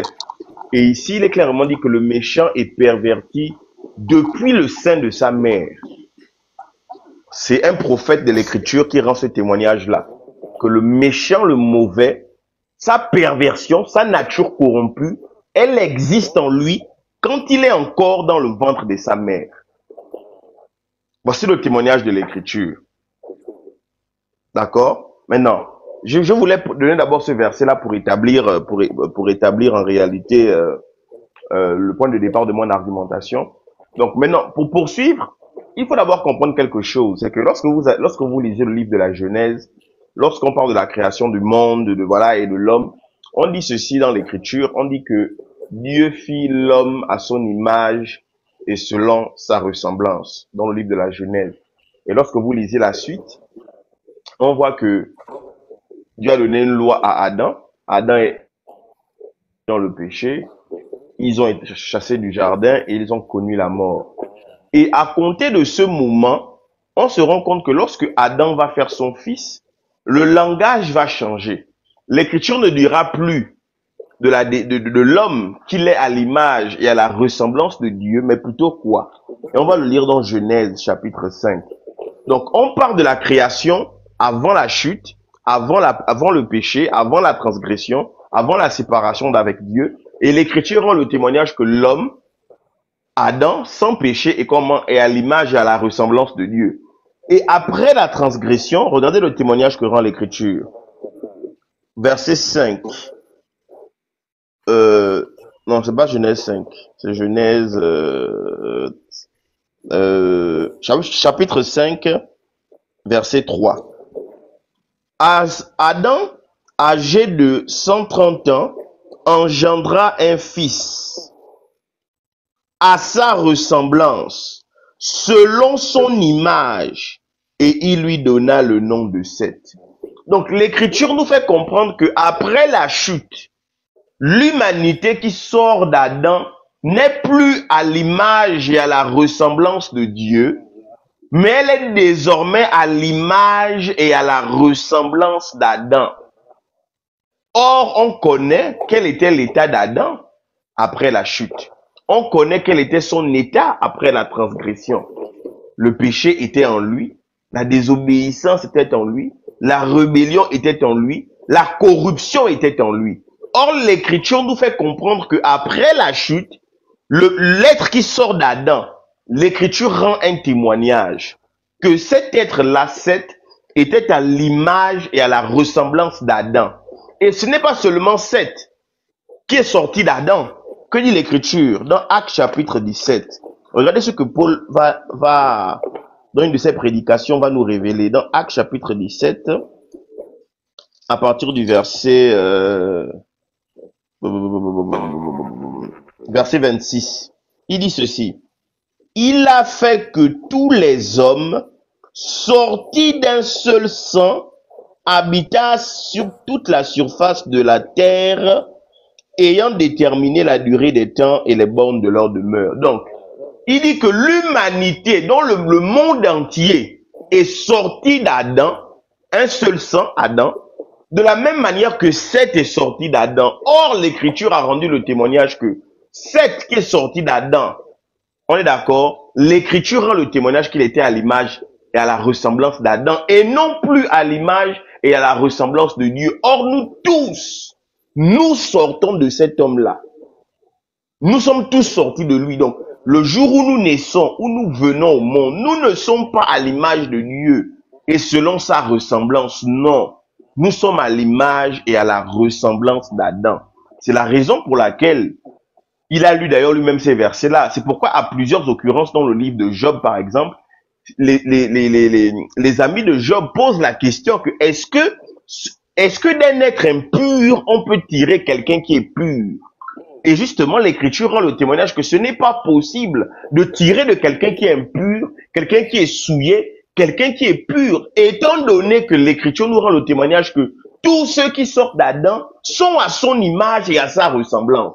Or, quelle est son image? Quelle est sa ressemblance? C'est la corruption, c'est le péché, c'est la désobéissance, c'est la rébellion. C'est pourquoi même, après avoir rendu ce témoignage, au chapitre 6 du livre de la Genèse, voici le témoignage que l'Écriture va rendre de l'humanité sortie d'Adam après la chute. Verset 6, chapitre 6 à partir du verset 5. L'Éternel vit que la méchanceté des hommes était grande sur la terre et que toutes les pensées de leur cœur se portaient chaque jour uniquement vers le mal. Et c'est ce que Paul a expliqué dans son épître. Il explique, et ce qui m'étonne, c'est que le frère a lu le passage, le frère a lu le verset, mais il a changé le sens du verset dans Romains 5. Ce que Paul dit, c'est que la mort a régné sur tous ceux qui avaient péché. Il dit bien tous ont péché. Et quand Paul dit que même sur ceux qui n'avaient pas péché par une transgression semblable à celle d'Adam, ça fait référence à ce que Adam, il a péché alors qu'il avait reçu une loi. Dieu lui avait dit, ne fais pas ci. Et il a désobéi à la loi que Dieu lui avait donnée. Mais la loi ne crée pas le péché. La loi existe indépendamment du péché. Les sodomites n'ont pas reçu de loi, mais Dieu les a frappés à cause du péché. On est d'accord? Le premier monde de Noé n'avait reçu aucune loi, mais ils avaient quand même été frappés à cause du péché. Donc ces passages, ces histoires nous montrent que le péché existe indépendamment de la loi. Et c'est ce que Paul est en train d'expliquer. C'est vrai, Adam a péché, mais Adam a péché à cause d'une loi à laquelle il a désobéi. Mais le reste de l'humanité, étant sorti de lui, étant issu de lui, a aussi péché. Même si ce n'est pas par une désobéissance semblable à celle d'Adam, en ce sens que ils ont péché sans avoir reçu de loi. À cause de quoi? À cause de la nature qui était en eux. C'est pourquoi Paul, dans Romains chapitre 5, explique de façon claire et sans ambiguïté que la raison pour laquelle la mort règne sur tous les hommes, c'est parce que tous ont péché. Et c'est au passé qu'il parle. Tout le monde a péché. Et d'ailleurs, dans Romains 3, il le dit. Juifs comme Grecs sont tous sous l'empire du péché. Lui-même, il s'inclut. Dans Éphésiens 2, il dit que nous étions morts par nos offenses et par nos péchés, selon le prince de la puissance de l'air, de l'esprit qui agit maintenant dans les fils de la rébellion. Donc, l'humanité est sous la domination et la puissance du péché à cause du péché adamique. Parce que lorsque l'homme vient au monde, et une question qui est toute bête, c'est que si le nourrisson, le bébé qui vient au monde, n'a pas de péché en lui, mais comment se fait-il qu'un bébé et un nourrisson puissent expérimenter la mort? Quand on sait que la mort, c'est la conséquence du péché. Sans péché, il n'y a pas de mort. C'est pourquoi en réalité, le fait que Christ, sur la croix, vienne abolir le péché, la conséquence immédiate de l'abolition du péché, c'est quoi? C'est le retour à la vie. Parce que sans péché, il n'y a pas de mort. Donc, comment prêcher et enseigner que on est sans le péché, mais ce même nourrisson de 2 mois, 3 mois là, il peut mourir. Mais il meurt pourquoi? S'il n'a pas le péché en lui. Étant entendu que l'Écriture nous dit de façon claire que la conséquence, le salaire du péché, c'est la mort. Donc, cette compréhension-là, elle est erronée. Et je vais terminer en disant à M. Mbota que il y a beaucoup d'interprétations. Non, j'ai bientôt fini, ne vous inquiétez pas. Il y a beaucoup d'interprétations qu'il a données là qui sont extrêmement erronées. Je prends l'exemple de Ézéchiel. Ce que Ézéchiel dit, c'est en rapport à ce que la loi disait. Quand la loi dit que Dieu punit les générations, punit les péchés des pères jusqu'à la 3e, la 4e génération. C'était une réalité dans la loi de Moïse. Maintenant, Ézéchiel, lui, l'annonce des temps messianiques. Et dans ces temps messianiques, qui sont d'ailleurs arrivés avec Jésus-Christ, l'âme qui pêche, c'est celle qui mourra. Chacun sera responsable de ses actes.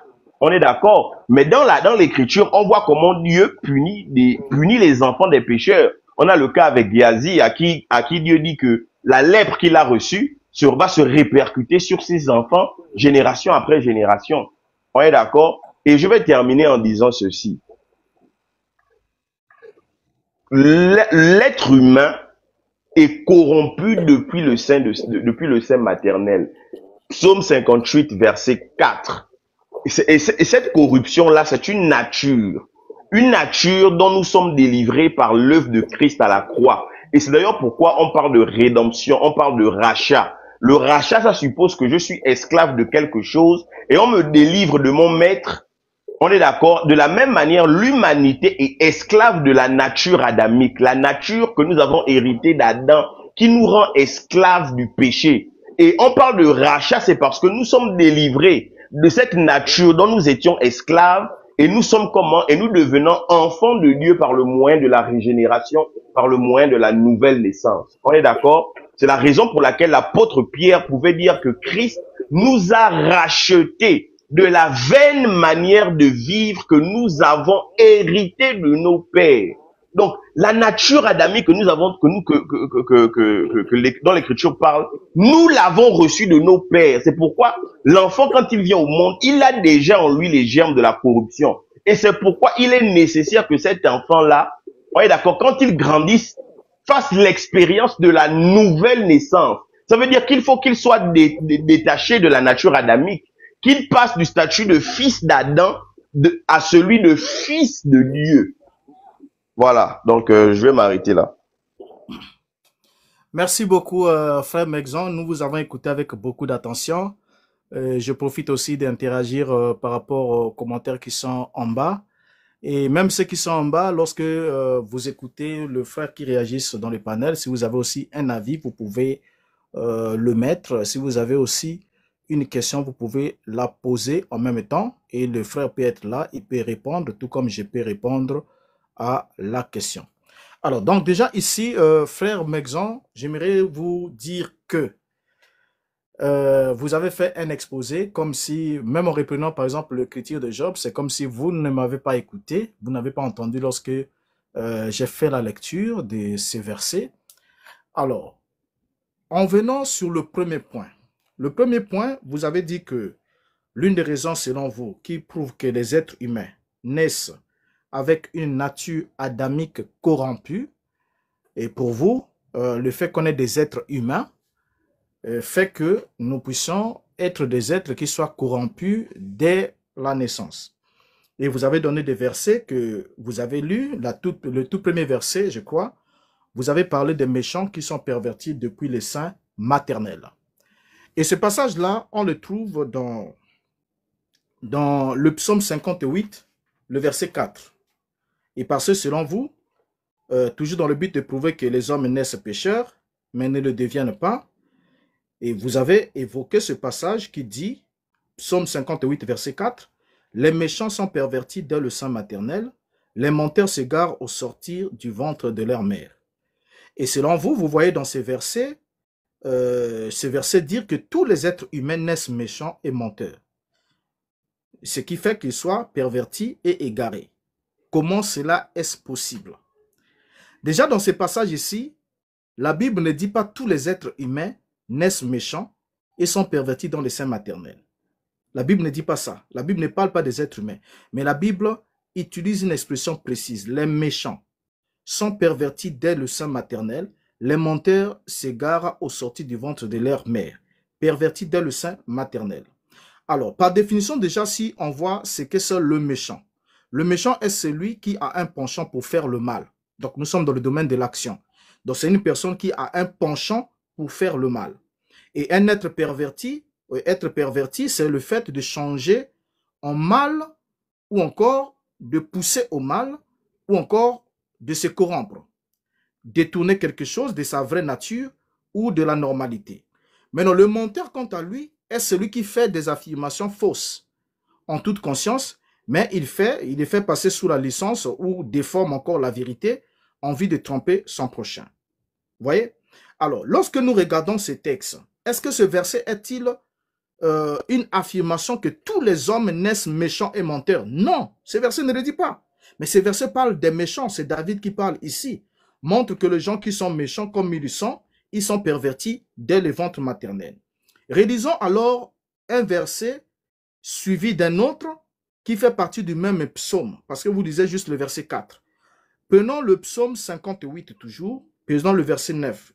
La Bible dit ce qui suit. Qu'ils périssent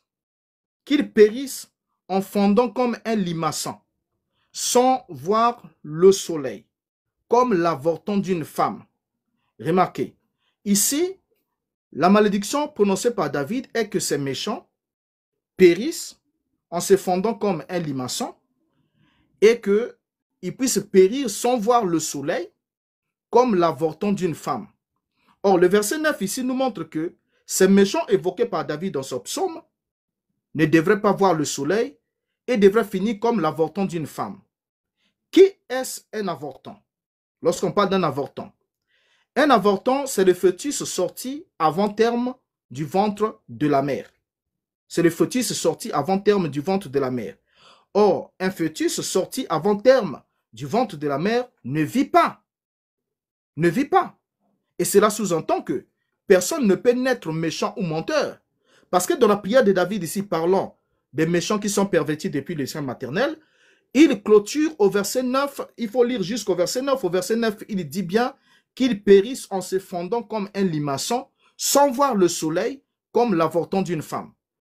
Donc déjà, du coup, rien que le verset 9 est en train de mettre une croix sur le fait que ces êtres ici, puisqu'ils doivent en quelque sorte fondre comme un limaçon, ils doivent fondre sans voir le soleil, ils doivent fondre comme un avorton d'une femme. Donc un fœtus qui n'est pas arrivé à terme. Vous voyez? Alors, d'un autre côté, Dieu est un Dieu souverain, c'est un Dieu infini qui connaît le devenir de chacun. Et de la même manière qu'il avait vu Jérémie et l'avait choisi dès le sein maternel, de même, il peut voir le méchant qu'il prédestine aussi pour le jour du malheur. Vous voyez? En fait, ceux qui se disent que les hommes, comme vous le dites, les hommes naissent méchants et menteurs, vous insultez Dieu. Je vais vous le dire pourquoi. Vous l'insultez pourquoi? Parce que vous faites de Dieu le père du mensonge. Du fait que c'est Dieu qui a fait tous les hommes et c'est Dieu qui tisse les hommes dans le sang de leur mère. Job chapitre 31, le verset 15. Celui qui m'a créé dans le ventre de ma mère, ne l'a-t-il pas créé? Donc ici, là, vous êtes en train de nous dire que Dieu crée des êtres méchants depuis le sein maternel. Alors que la Bible ne le dit pas. Maintenant, il faut lire jusqu'au verset 9, vous allez voir que le verset 9 annule complètement la compréhension que vous avez du verset 4. Donc le même Dieu ne nous a-t-il pas tous formés dans le sein maternel? C'est Job qui le dit, chapitre 31. Le même Dieu ne nous a-t-il pas formés dans le sein maternel? Vous voyez? Donc vous êtes en train là de nous dire que Dieu est un Dieu bon qui aurait créé des hommes méchants et aurait créé d'autres hommes justes. Parce que Jérémie, vous ne nous direz pas qu'il était méchant puisque Dieu l'a choisi dès le sein maternel. Or, lorsque la Bible va plus loin dans le Proverbe chapitre 16, le verset 4, la Bible dit l'Éternel a tout fait pour un but, même le méchant pour le jour du malheur. Or ici, la Bible ne dit pas que le terme, au fait, la Bible ne dit pas que l'Éternel a fait le méchant, mais la Bible affirme simplement que même celui qui est devenu méchant, parce qu'on devient méchant, on n'en est pas. Il n'y a pas un verset encore jusqu'ici. Le verset que vous avez lu ne le dit pas. Même celui qui est devenu méchant, l'a été, au fait, c'est quelqu'un qui a été fait par l'Éternel, qui connaît toutes choses, mais bien que celui-ci soit devenu méchant, mais il est un produit de l'Éternel, qu'il a créé. Vous voyez? De sorte que Jéhovah demeure le créateur de toutes choses. Donc, on ne peut alors pas voir dans ces versets des hommes qui naissent méchants pour dire que toute l'humanité, si des gens, toute l'humanité tout entière naît méchant, menteur, mais plutôt une affirmation comme quoi celui qui est méchant est une créature de Dieu autant que celui qui ne l'est pas. Mais c'est juste quelqu'un qui s'est volontairement penché vers le mal. Donc Dieu ne peut pas faire des gens méchants et exiger qu'ils se détournent de leur mauvaise voie et demeurer toujours un Dieu de justice et de sainteté. Ça ne marche pas. Mais il a fabriqué quelqu'un méchant. Ok, Attendez, monsieur frère. Mbota, non, monsieur Mbota, monsieur Mbota, non, attendez, non, attendez, non, non, monsieur Mbota, vous avez longuement parlé, parce que je vois que là, vous, non, attendez d'abord, monsieur Mbota, attendez, monsieur Mbota, excusez-moi, je vous ai laissé le temps de vous d'exprimer votre opinion. Mais vous-même, vous avez parlé plus d'une heure, on vous a écouté religieusement. Attendez, s'il vous plaît, attendez, un instant, s'il vous plaît, s'il vous plaît. Donc, lorsque nous voyons ici, on ne peut pas faire dire à Dieu qu'il a fait des gens méchants et ensuite il exige à ces méchants qu'il a fait méchants de se détourner de leur mauvaise voie et tout en demeurant un Dieu de justice et de sainteté. Ça ne marche pas. Mais pourtant, nous lisons dans la Bible, même quand la Bible dit que les hommes étaient méchants et que les pensées de leur cœur se tournaient chaque jour vers le mal. Au verset 21 de Genèse 8, la Bible dit, « L'Éternel sentit une odeur agréable et l'Éternel dit en son cœur, « Je ne maudirai plus la terre à cause de l'homme, parce que les pensées du cœur de l'homme sont mauvaises dès sa jeunesse. » Ici, le verset ne dit pas « Les pensées du cœur de l'homme sont mauvaises dès sa naissance », mais dès sa jeunesse. Or, lorsqu'on parle de la jeunesse, il ne dit pas dès son enfance, ni dès sa naissance, ni dès son enfance, mais dès sa jeunesse. Donc, en revenant ici, nous verrons alors que la jeunesse est le moment où Dieu accorde encore, en quelque sorte, attribue la notion de la responsabilité à un être. C'est dès sa jeunesse. Dieu dit, les pensées du cœur de l'homme sont mauvaises dès sa jeunesse, pas dès sa naissance. S'il naissait méchant, il aurait des pensées mauvaises dès sa naissance, ce qui n'est pas le cas. Maintenant, dans le verset que vous avez dit que le premier fils d'Adam n'a pas été, la Bible dit que Adam était créé à l'image et à la ressemblance de Dieu, donc un être saint. Et lorsque le premier fils d'Adam vient, la Bible ne dit pas qu'il a été créé, il a été enfanté, procréé à l'image et à la ressemblance de Dieu, mais la Bible précise que c'est à la ressemblance d'Adam. Et pour vous, cela sous-entendrait que le seul être humain créé à l'image de Dieu, c'est Adam. Et depuis que Adam a péché, Adam a perdu l'image de Dieu. Et depuis lors, tous les autres êtres humains qui viennent à l'image d'Adam et à la ressemblance d'Adam. Donc, ils sont nés après que Adam ait péché. Donc, ils naissent pécheurs. Ça, c'est le point de vue que vous voulez développer. Mais laissez seulement... Non, justement, est-ce que je peux mieux expliquer? Oui, ouais, je suis là et je vous redonne la parole. Non, parce que si vous répondez à quelque chose que vous n'avez pas bien compris. Frère Mexon, si vous répondez... Attendez, je vous pose une question. Si vous répondez à quelque chose que vous avez mal compris, votre réponse ne sera pas pertinente. Il faut bien comprendre d'abord ce que j'ai dit. Frère Mexon, oui. Selon vous, oui. L'homme qui a été créé à l'image de Dieu et à la ressemblance de Dieu, c'est Adam. Et que les enfants d'Adam ne sont pas à l'image et à la ressemblance de Dieu. C'est ça? Ou c'est moi qui ai mal entendu? Je reprends. Je peux reprendre, non? Allez-y. D'accord, merci beaucoup. Je vais répondre. Je vais répondre et parce que je dois vous quitter. Je vais reprendre et je vais juste vous poser des questions et vous allez répondre et je vais vous quitter. Je vais m'arrêter là. Non, répondez d'abord à cette question. On va lever cette question. Voilà. Ce point-là. Exactement. J'ai dit ceci. Dans l'écriture, je répète et j'insiste, je persiste et je signe. Après la chute, le témoignage que rend l'écriture, c'est que l'engeance, la progéniture d'Adam a été faite à son image et selon sa ressemblance. C'est écrit noir sur blanc et c'est même écrit dans Genèse 5. Le chapitre commence par dire que Adam a été créé à l'image et selon la ressemblance de Dieu. Le chapitre commence par dire ça. Mais quelques versets plus bas, il est précisé que toutefois son fils Seth, lui, est né, a été engendré à son image et selon sa ressemblance. C'est le témoignage de l'Écriture. C'est que la descendance d'Adam après la chute a été faite à son image et selon sa ressemblance. Et Adam, on sait que son image, sa ressemblance, c'est quoi? C'est le péché, c'est la désobéissance, c'est la mort. Et je vous ai posé une question à laquelle vous ne répondez pas, vous allez à gauche et vous allez à droite. J'ai dit que, selon l'Écriture, la mort est la conséquence immédiate du péché. C'est la raison pour laquelle, lorsque Jésus-Christ vient abolir le péché, il vient en même temps mettre fin au règne de la mort. Comment vous dites que l'enfant nourrisson naît sans... Oui. Non, attendez. Attendez, monsieur Mouta, pourquoi vous faites ça? Frère Mexan, attendez. Mais pourquoi vous faites ça? Laissez-moi finir. Laissez-moi finir. Je chute. Attendez, on n'en passe pas. Vous avez dit que vous avez posé une question qu'on n'a pas répondu. C'est parce que vous avez évoqué beaucoup de points à la fois. Laissez-moi vous apprendre une chose que vous ne savez pas, sûrement. La mort naturelle ou la mort biologique, c'est Dieu qui l'a prononcé dans Genèse chapitre 3. Et cette mort biologique n'est pas la conséquence, excusez-moi, n'est pas la conséquence du péché d'Adam. Et Dieu est précis. Il dit à l'homme que à cause de ce que tu as fait, le sol sera maudit et il te donnera la nourriture avec beaucoup de difficultés. Il va pousser des ronces, des épines et tout.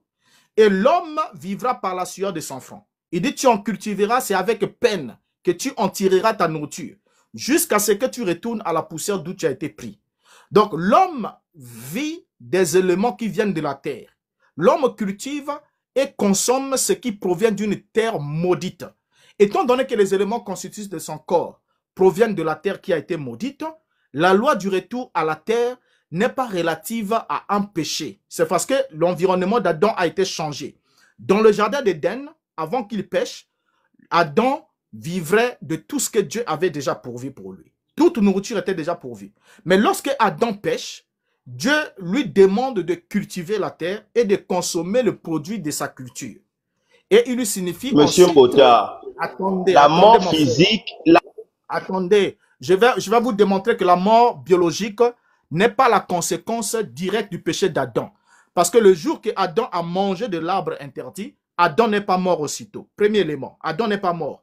Et deuxième élément, si vous croyez que la mort biologique est la conséquence du péché d'Adam, Christ étant mort pour ôter le péché d'Adam de l'humanité, et que vous croyez et prêchez que le péché, le prix du péché a été payé, que le péché a été anéanti, le péché a été aboli, le péché a été détruit, alors pourquoi est-ce que les êtres humains continuent à mourir? Et les apôtres aussi en ont payé le frais, et les êtres humains continuent à mourir. Je peux répondre à ça? Alors que le péché a déjà été aboli. Non, je veux finir d'abord avec votre... Je peux répondre à ça.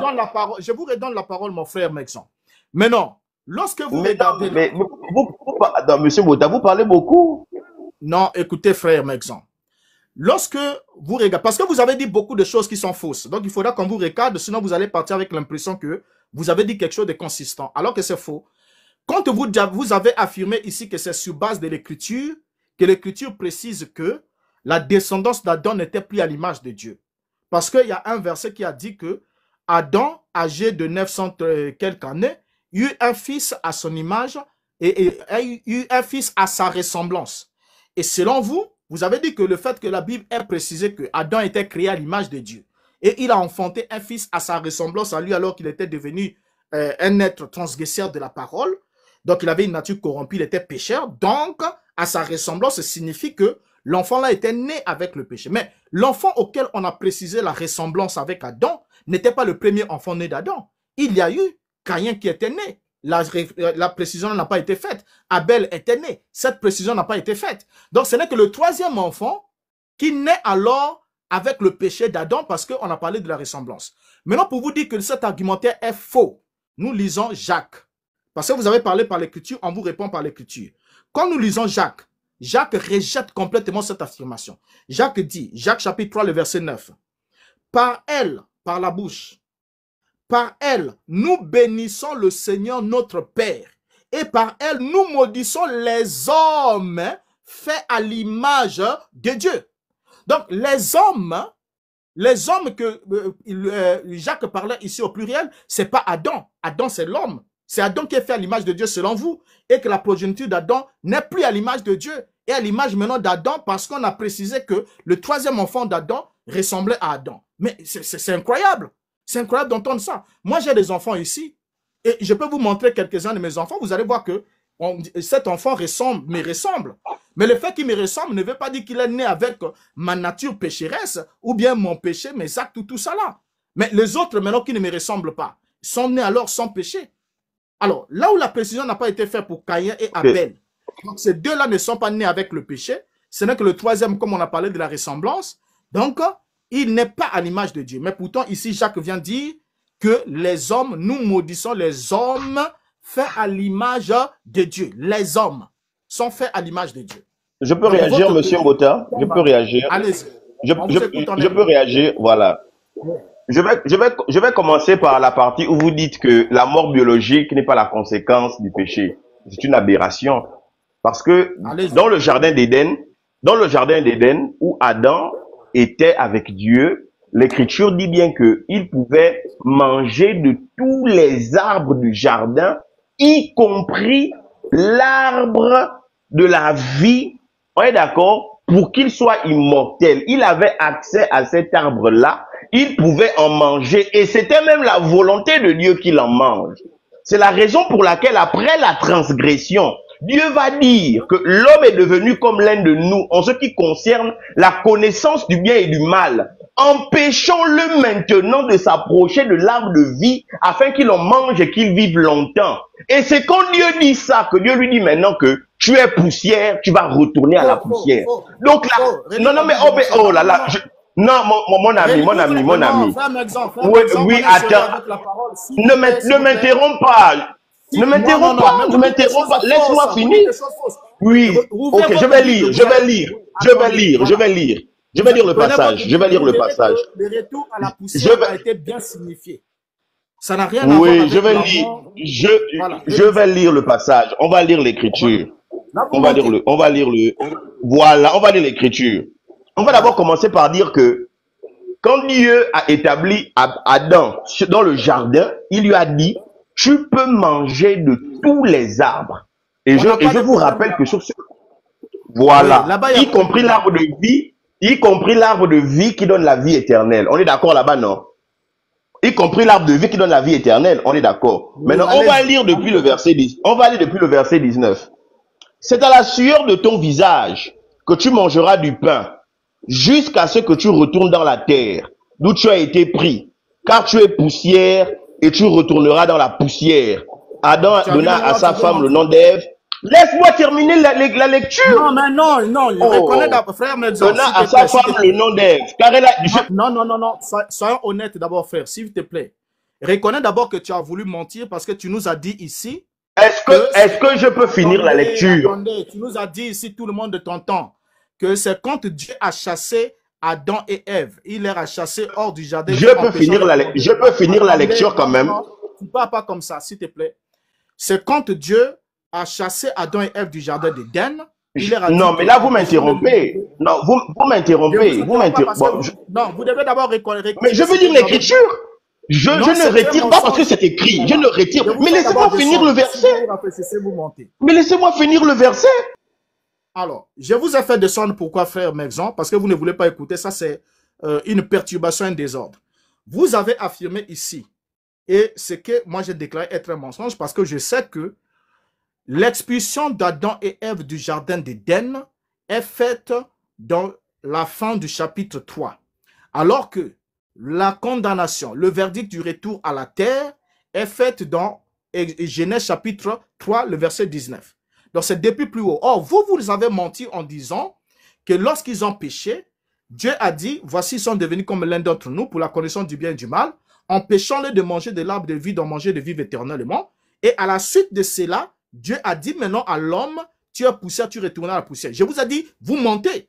Vous avez dit non, je ne mens pas. Je vous ai dit, lisez les textes. Et quand vous lisez les textes, vous devez avoir l'honnêteté de reconnaître que, frère, j'ai placé la charie avant le bœuf parce que ce que vous dites, Tous les deux éléments que vous avez cités font partie des Écritures. Mais moi, je vous ai signifié que c'est après avoir dit à l'homme, tu mangeras de la sueur de ton front jusqu'à ce que tu retournes à la poussière d'où tu as été pris. C'est après cela que Dieu décide alors de chasser l'homme pour qu'il ne mange pas de l'arbre de vie et de vivre éternellement. Donc, la décision de chasser l'homme, on n'a pas chassé l'homme ensuite, on lui dit de retourner à la poussière. On lui dit d'abord qu'il va retourner à la poussière, après on le chasse. C'est ça l'ordre des choses. Donc, ce qui démontre que la mort biologique n'était pas une sanction punitive du péché. La mort biologique est une conséquence du mode de nutrition, d'alimentation énergétique de l'homme. L'homme a refusé de manger ce que Dieu avait pourvu. L'homme a voulu travailler lui-même à la sueur de son front pour produire de la terre maudite ce que lui-même avait cultivé. Alors, tout ce qui vient de la terre doit retourner à la terre. C'est une loi. Maintenant, si vous dites que la mort n'existait pas, vous êtes en total, au fait, en déphasage total. Parce que la mort existe dans l'univers. Et si on veut prendre tout un live pour parler de ça, on va vous démontrer ça. Qu'avant même la création de l'homme, la mort existait déjà. Parce que ce soit au niveau des étoiles, les étoiles naissent, les étoiles meurent. Si vous ne le savez pas.